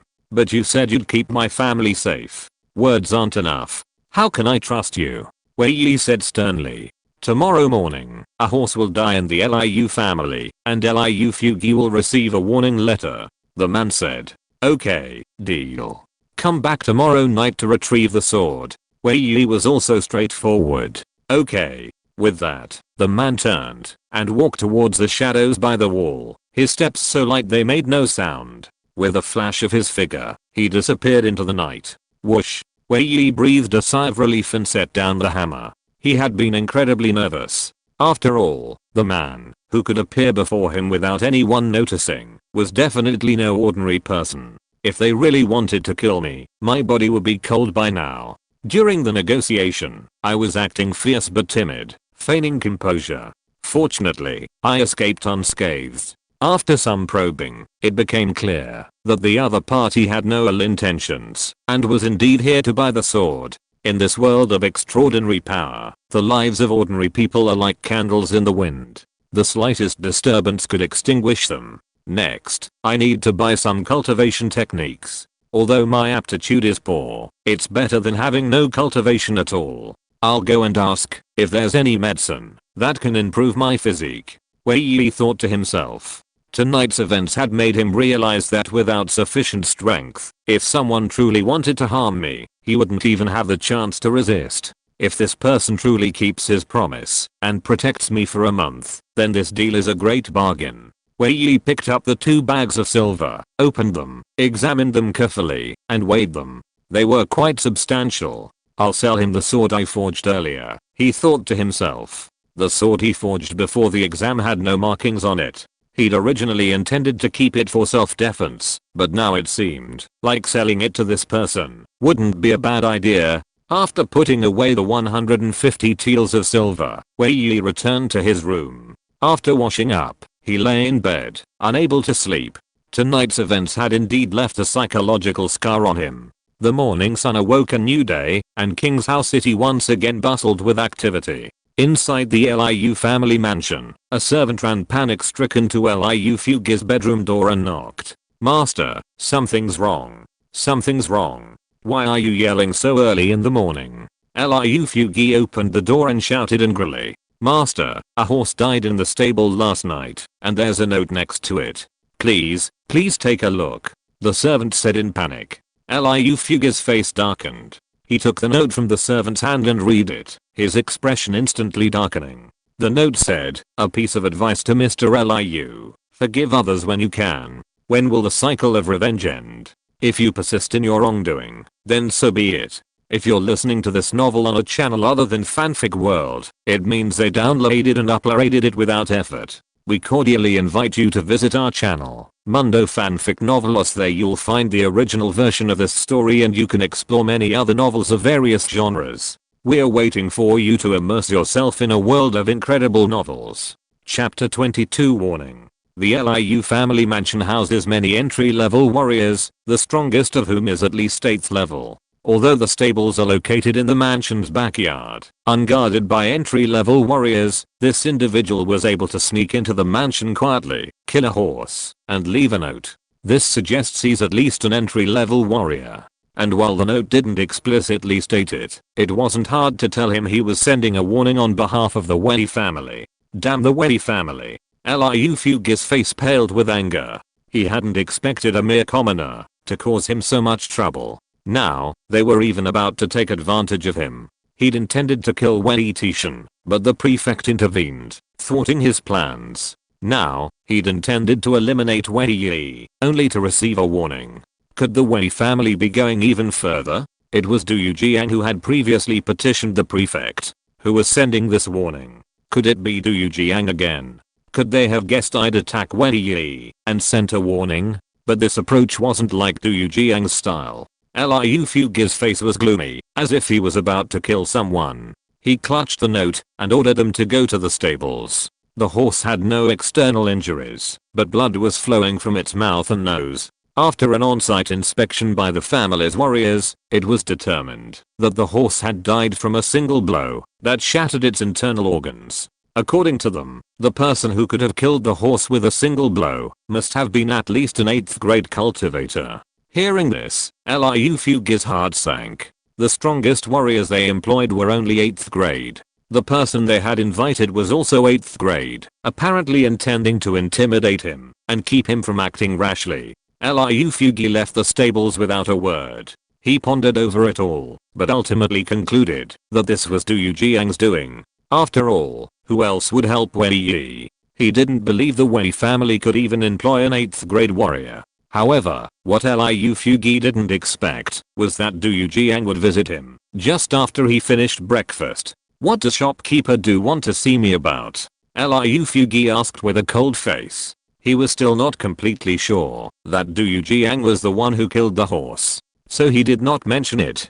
"Mr. Liu, I don't like beating around the bush, so I will be frank. This time I came here because of the Wei family's affairs. Wei Yi is already the swordsmith of my Wanjian pavilion, so I hope Mr. Liu will take a step back and not vent his anger on the Wei family, especially Wei Yi, because of Wei Tieshan's affairs. Otherwise, he will become an enemy of my Wanjian pavilion." Du Jiang said neither servile nor arrogant, but his words were full of threats. Hearing Du Jiang's words, Liu Fuge suddenly became furious and slammed the table in anger. "Du Jiang, don't go too far. I simply want justice for my son and for Wei Tieshan to receive the punishment he deserves. But you, to curry Wei Yi's favor, asked the prefect to help Wei Tieshan escape.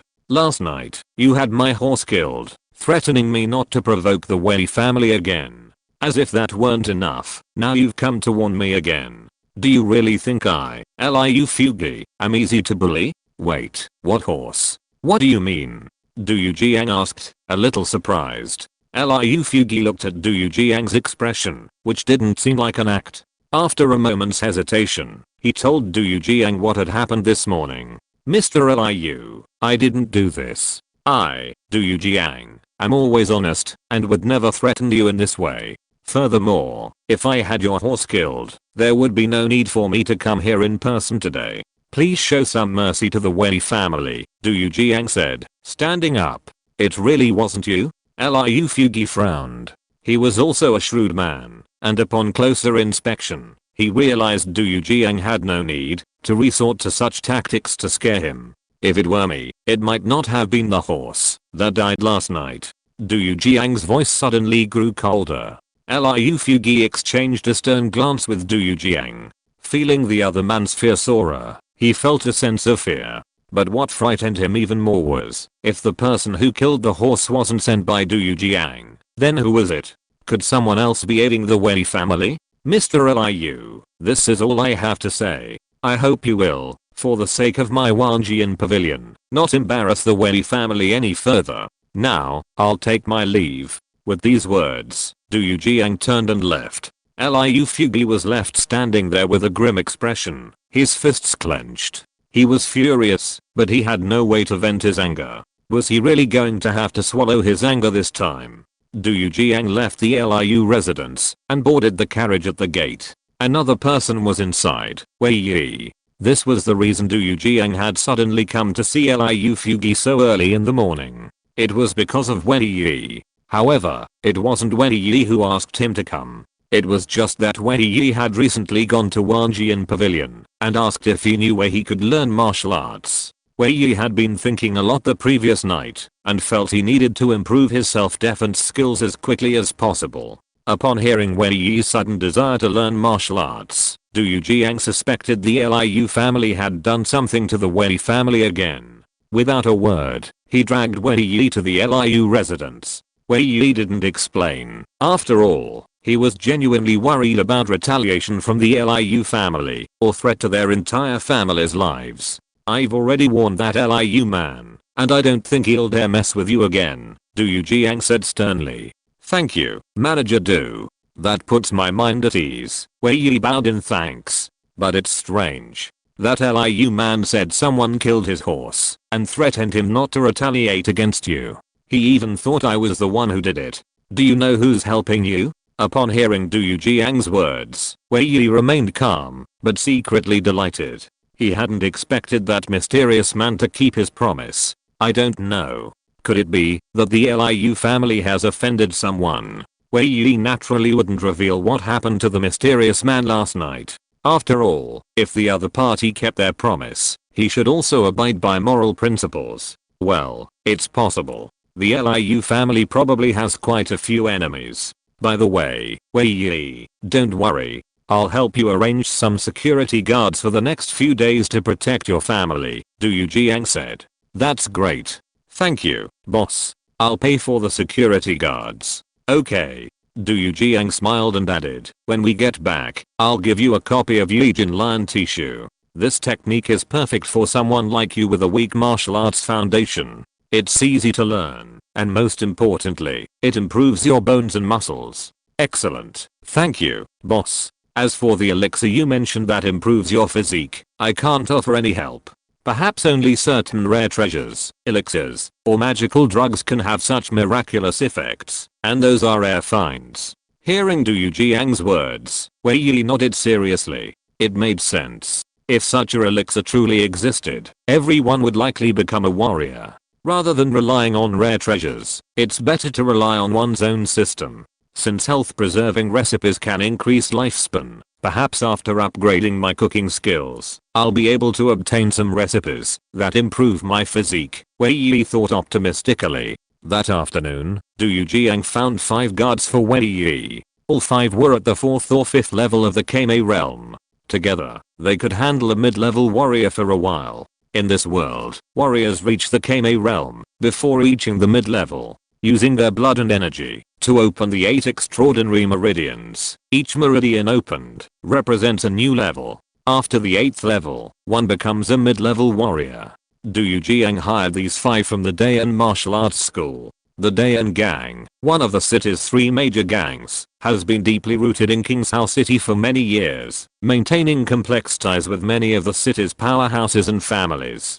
They also control casinos, escort agencies, brothels, and other businesses, making them quite prestigious within the city. Wei Yi had already forged the first Yasu Pearl sword before noon, and delivered it to the Wanjian Pavilion. In the afternoon, Wei Yi stopped forging the sword, and instead spent the rest of his time studying the Yijin body refining technique in his room. Unfortunately, he knew every word of it. But when they were put together, he found it somewhat confusing. It felt obscure, profound, and even more mysterious. Even with some simple illustrations, it was still not easy to understand.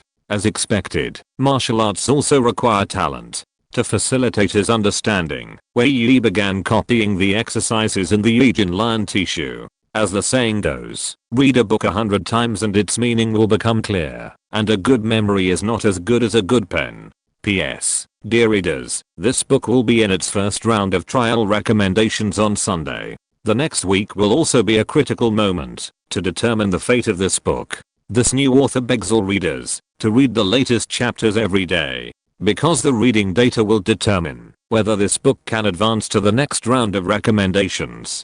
It also determines the future of this book. If you think this book is worth reading, please support it. Let this book go further and let me continue to tell this story. Here, the author thanks all readers. Chapter 23, Intelligence Officer. Wei Yi discovered that copying the Yijin Lan Shu over and over again truly helped him understand it. Once he'd memorized the text, he'd slowly begun to grasp its profound meaning as he practiced it again. Furthermore, his writing skills had improved to just 12.5% of their target, enough to advance to the next level. He felt that with another day of practice tomorrow, he'd have a chance of reaching level 3. It was late at night, and everyone was asleep.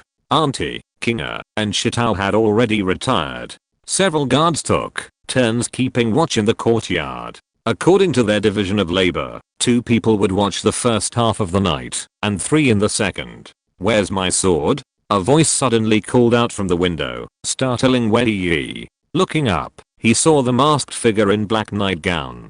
Please, master, next time you come, could you please make a little noise? Don't be so elusive. You're giving me a heart attack. Wei Yi complained. Sorry, I'm used to it. The man in black said calmly. Wei Yi peered through the window at the 2 guards, who had been on night watch. They were lying motionless on the ground. Don't worry, I'm just letting them rest, the man in black said. It seemed these guards were no match for a true master. Fortunately, the mysterious master before him wasn't an enemy. I've heard about the Liu family. You're a man of your word. Wei Yi turned, took a sword from a nearby shelf, and handed it to the man in black. This is the sword you requested. It has no markings. The man took the sword, examined it carefully, and nodded in satisfaction. Very good. I have something to explain to you in advance.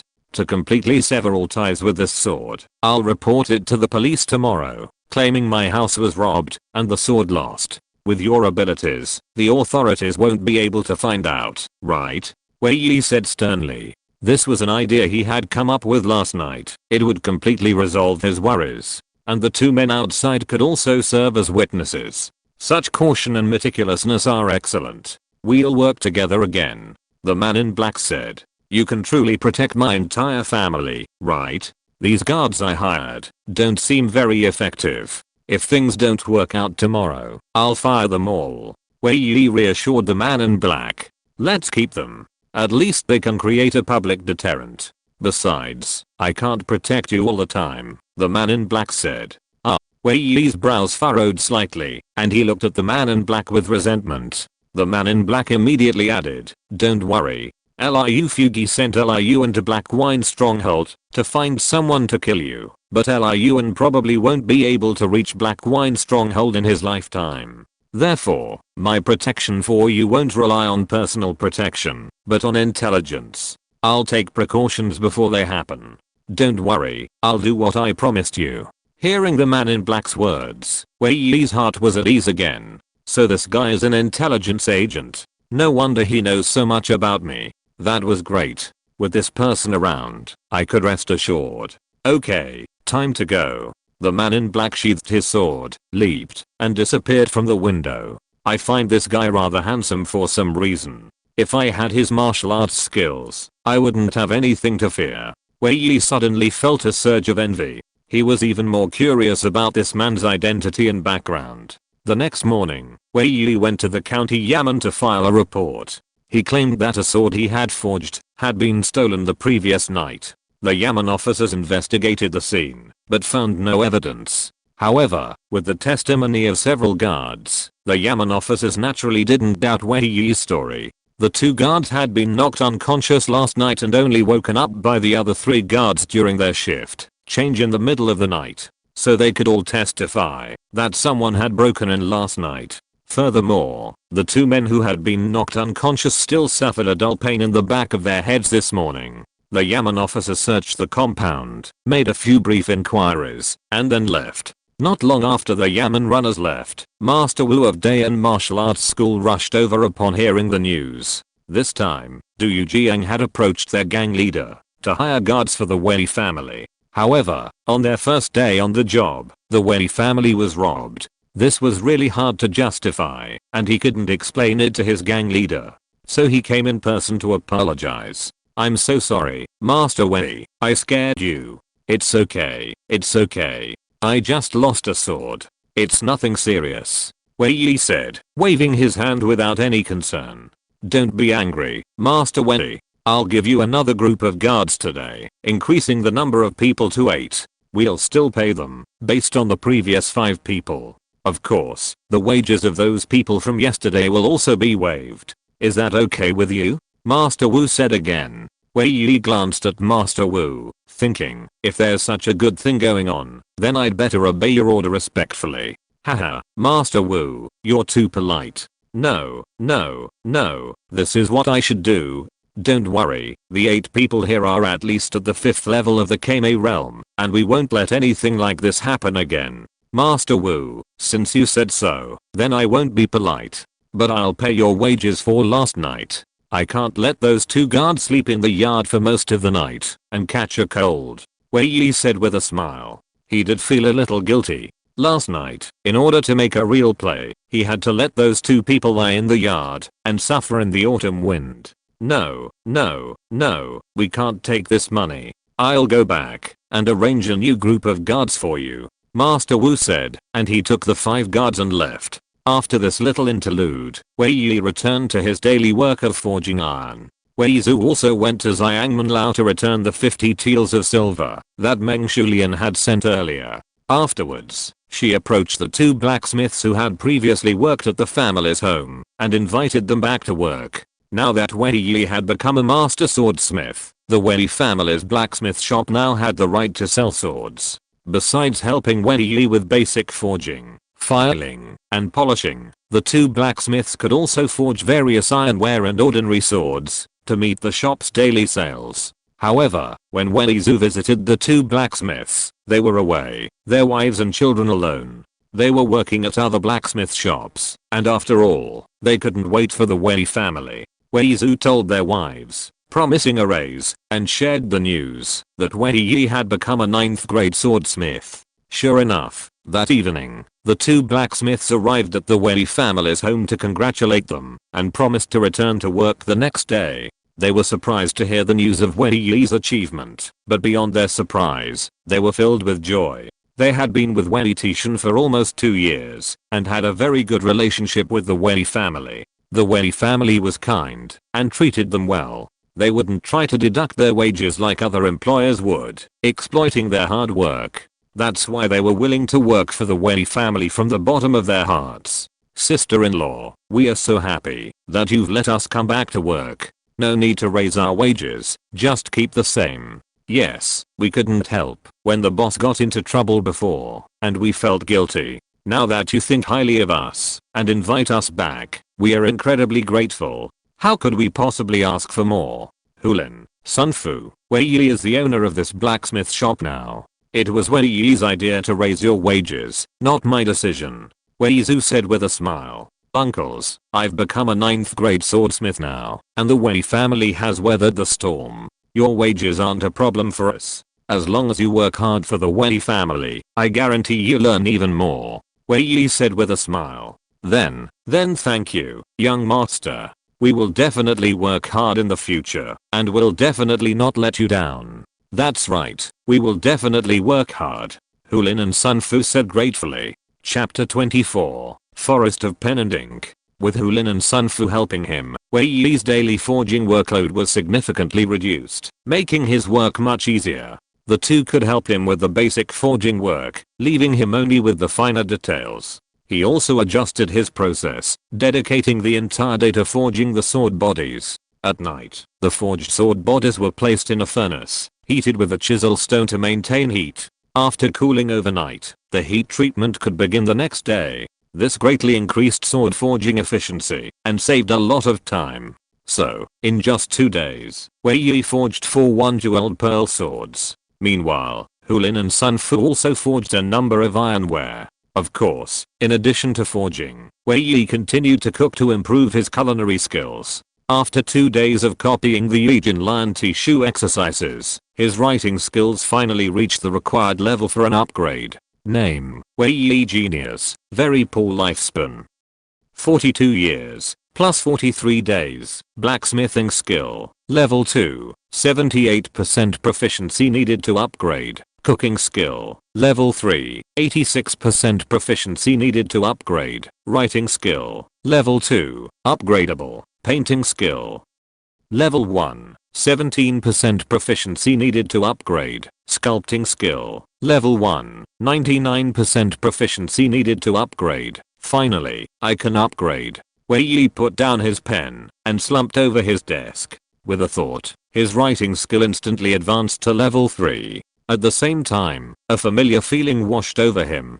Countless information flooded into his mind, and a faint current coursed through his body, a tingling sensation. Outside, the night was dark and windy. 4 guards, holding lanterns, patrolled the courtyard. After a long moment, Wei Yi awoke from his seemingly slumber. He stood up from his chair, his eyes filled with excitement. A smile played unconsciously on his lips. The advancement of his calligraphy skills to the 3rd level was indeed a real surprise. The upgraded writing skill naturally took Wei Yi to a new level, transforming him into a master calligrapher with a swift and graceful stroke. He also gained a powerful ability to imitate, capable of mimicking almost anyone's brush strokes. However, what delighted him most was the special ability he had gained, known as the Forest of Ink and Brush. Rather than a special ability, it was more of a cultivation technique. This technique allowed one to absorb the energy of brush and ink while writing or painting. Gathering it within his sea of consciousness, it condensed into trees, then into a forest, and finally into a vast expanse. This was the Forest of Ink and Brush. It was like the key cultivated by martial artists or the key cultivated by Taoists. However, Wei Yi felt that this key of ink and brush was more like the talent described in Confucian and Taoist novels from his past life. Perhaps one day, he could truly imbue his writing with devastating power. Unfortunately, the information he had currently only offered information on how to acquire the key of ink and brush, and condense it into a forest of ink and brush. He had no idea how to harness and utilize this key. But Wei Yi wasn't in a rush. After all, he still needed to concentrate the energy of the brush and ink. He also believed that, if he continued to work hard and advance his calligraphy skills to the next level, he might be able to further master the techniques for harnessing the energy of the brush and ink. In short, this upgrade had opened Wei Yi's eyes to a unique path of cultivation. It offered him a glimmer of hope for growing stronger and increasing his self-protection abilities. Wei Yi quickly fetched brush and ink and began casually scrawling poetry on paper. At the same time, he sensed wisps of energy, resembling ink, emanating from the paper and merging into his sea of consciousness, slowly transforming into a seed. As he continued to write, more and more of the energy of the brush and ink merged into his sea of consciousness, and the seed slowly sprouted, eventually growing into a seedling.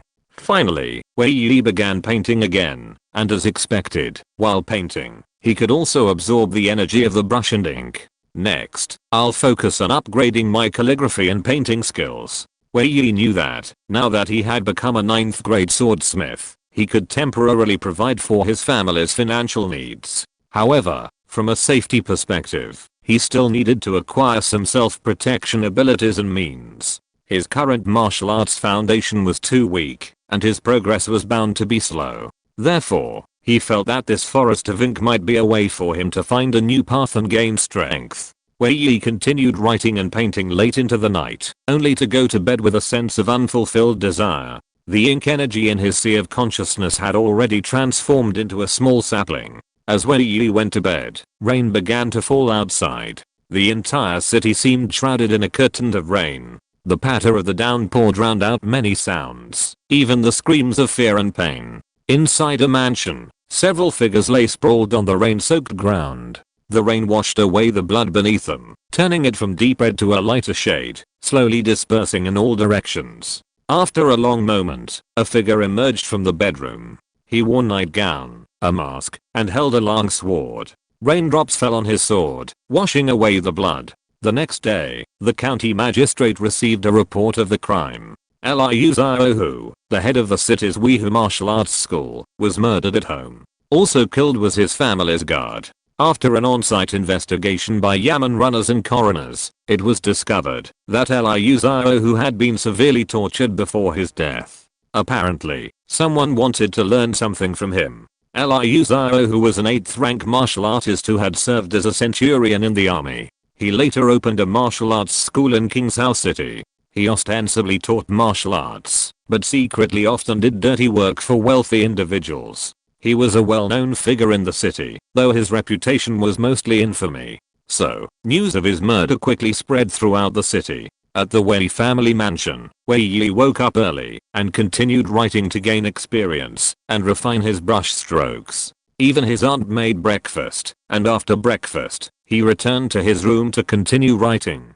Hulin and Sun Fu also arrived at the Wei family's house early to begin work. But Wei Yi wasn't planning on forging a jeweled sword today, so he let them forge some ordinary swords and other ironware. He also instituted a new reward system. They would receive a percentage of the sales of the ironware and swords in the shop. This would allow them to earn more money and fully motivate them. Although they were already very hardworking, Wei Yi felt that the incentive of money could unleash their potential. For example, since the introduction of this policy, they had become more willing to learn. They would actively seek his advice and even begin to delve into how to improve their skills and forge better ironware.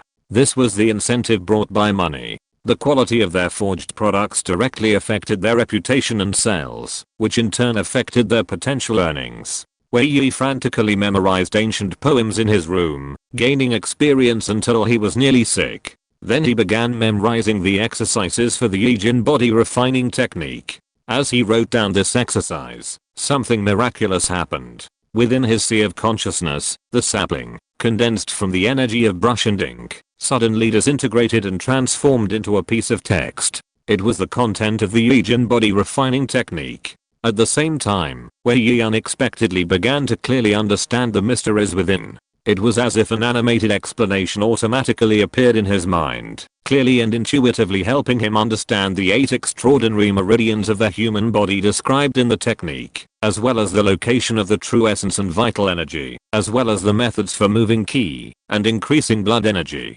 With the help of the ink and water, Wei Yi quickly integrated the entire technique and fully absorbed and mastered it. This ink and water actually has such a wonderful use. Wei Yi was overjoyed. He had never imagined that the ink and water could actually help him comprehend the technique. Thanks to everyone for their monthly tickets and recommendation tickets. Chapter 25 Discount Sale. After fully grasping the techniques of the Yijin body training art, Wei Yi experimented with them in his room. These techniques are divided into external and internal exercises. External exercises are exercises meant to strengthen the body, somewhat reminiscent of calisthenics and yoga from a previous life. Internal exercises involve the circulation of ki, using one's own true essence, to mobilize blood and ki, opening up the 8 extraordinary meridians. Wei Yi first practiced the external exercises in his room. After a session, he was drenched in sweat and panting heavily. Taking advantage of the buoyant ki within him, he immediately began sitting in meditation to practice the internal exercises. However, Wei Yi discovered that understanding and actually practicing were 2 completely different things. It was like mastering the technique with his head, but not with his hands. He understood the principles, but lacked the ability to do them. He knew how to mobilize the ki and ki within his body, circulate ki and ki, but his brain and body were like 2 separate systems, each operating independently. No matter how hard he tried, the ki and ki within him refused to obey his commands. As expected, my innate aptitude is poor. Cultivating is truly arduous. Wei Yi thought helplessly. For now, he could only rely on the Yijin body refining technique as a form of exercise to strengthen his physique. As for cultivating blood ki and opening the meridians, that would likely take forever. However, Wei Yi was pleasantly surprised to discover that after just some external training, a new skill had been unlocked in his system dashboard. Fitness skill, unranked, 90% proficiency away from upgrading. That's a pleasant surprise. Perhaps just by mastering this external skill, I can make my body incredibly powerful. If I develop it into some kind of supernatural power in the future, perhaps I could directly possess some kind of powerful body. Damn, will I be able to master something like the ancient saint body or the heavenly tyrant body in the future? Wei Yi thought wildly. Forget it, let's focus on my painting skills first. Wei Yi retrieved his drawing paper and inkstone, and began to paint. His painting proficiency was now only 11% away from advancing to the next level. He planned to push his painting skill to the next level today, as painting could enhance his artistic flair. At noon, Wei Yi personally prepared several healthy dishes. Now that he had more money, he used more expensive ingredients. After all, the better the food, the longer one's lifespan. His aunt also prepared lunch for the 2 blacksmiths. As for the guards, they all went out to eat in the city. While Wei Yi cooked, Shitao and Wei King would help light the fire and lend a hand. For them, the happiest moment of the day now was watching Wei Yi cook, anticipating the delicious dishes. In the courtyard, the guards could not help but salivate at the aroma wafting from the kitchen. What kind of delicacies does this boss eat every meal? They smell so good. Yeah, I just ate, and the smell makes me hungry again. I really want to try them. I'll even pay you less. What are you thinking? You can't just eat whatever the boss eats. Several guards gathered together, whispering. After lunch, Wei Yi heard his sister talk about the murder of Liu Xiaohu, the head of the Wei Hu martial arts school. She had also heard the guards talking about this not long ago. Brother, do you think it was done by another evil cultivator this time? Wei Yi said solemnly. She always felt that, if they could apprehend the evil cultivator, it would prove her father's innocence, which would be the best. Maybe. I hope the government can find some new clues this time. Wei Yi didn't want to dampen his sister's expectations. Although he knew full well that this incident was most likely unrelated to the evil cultivators. After lunch, Wei Yi approached several guards and inquired about the details. He also learned that Liu Xiaohu's confession appeared to have been forced under torture before his death.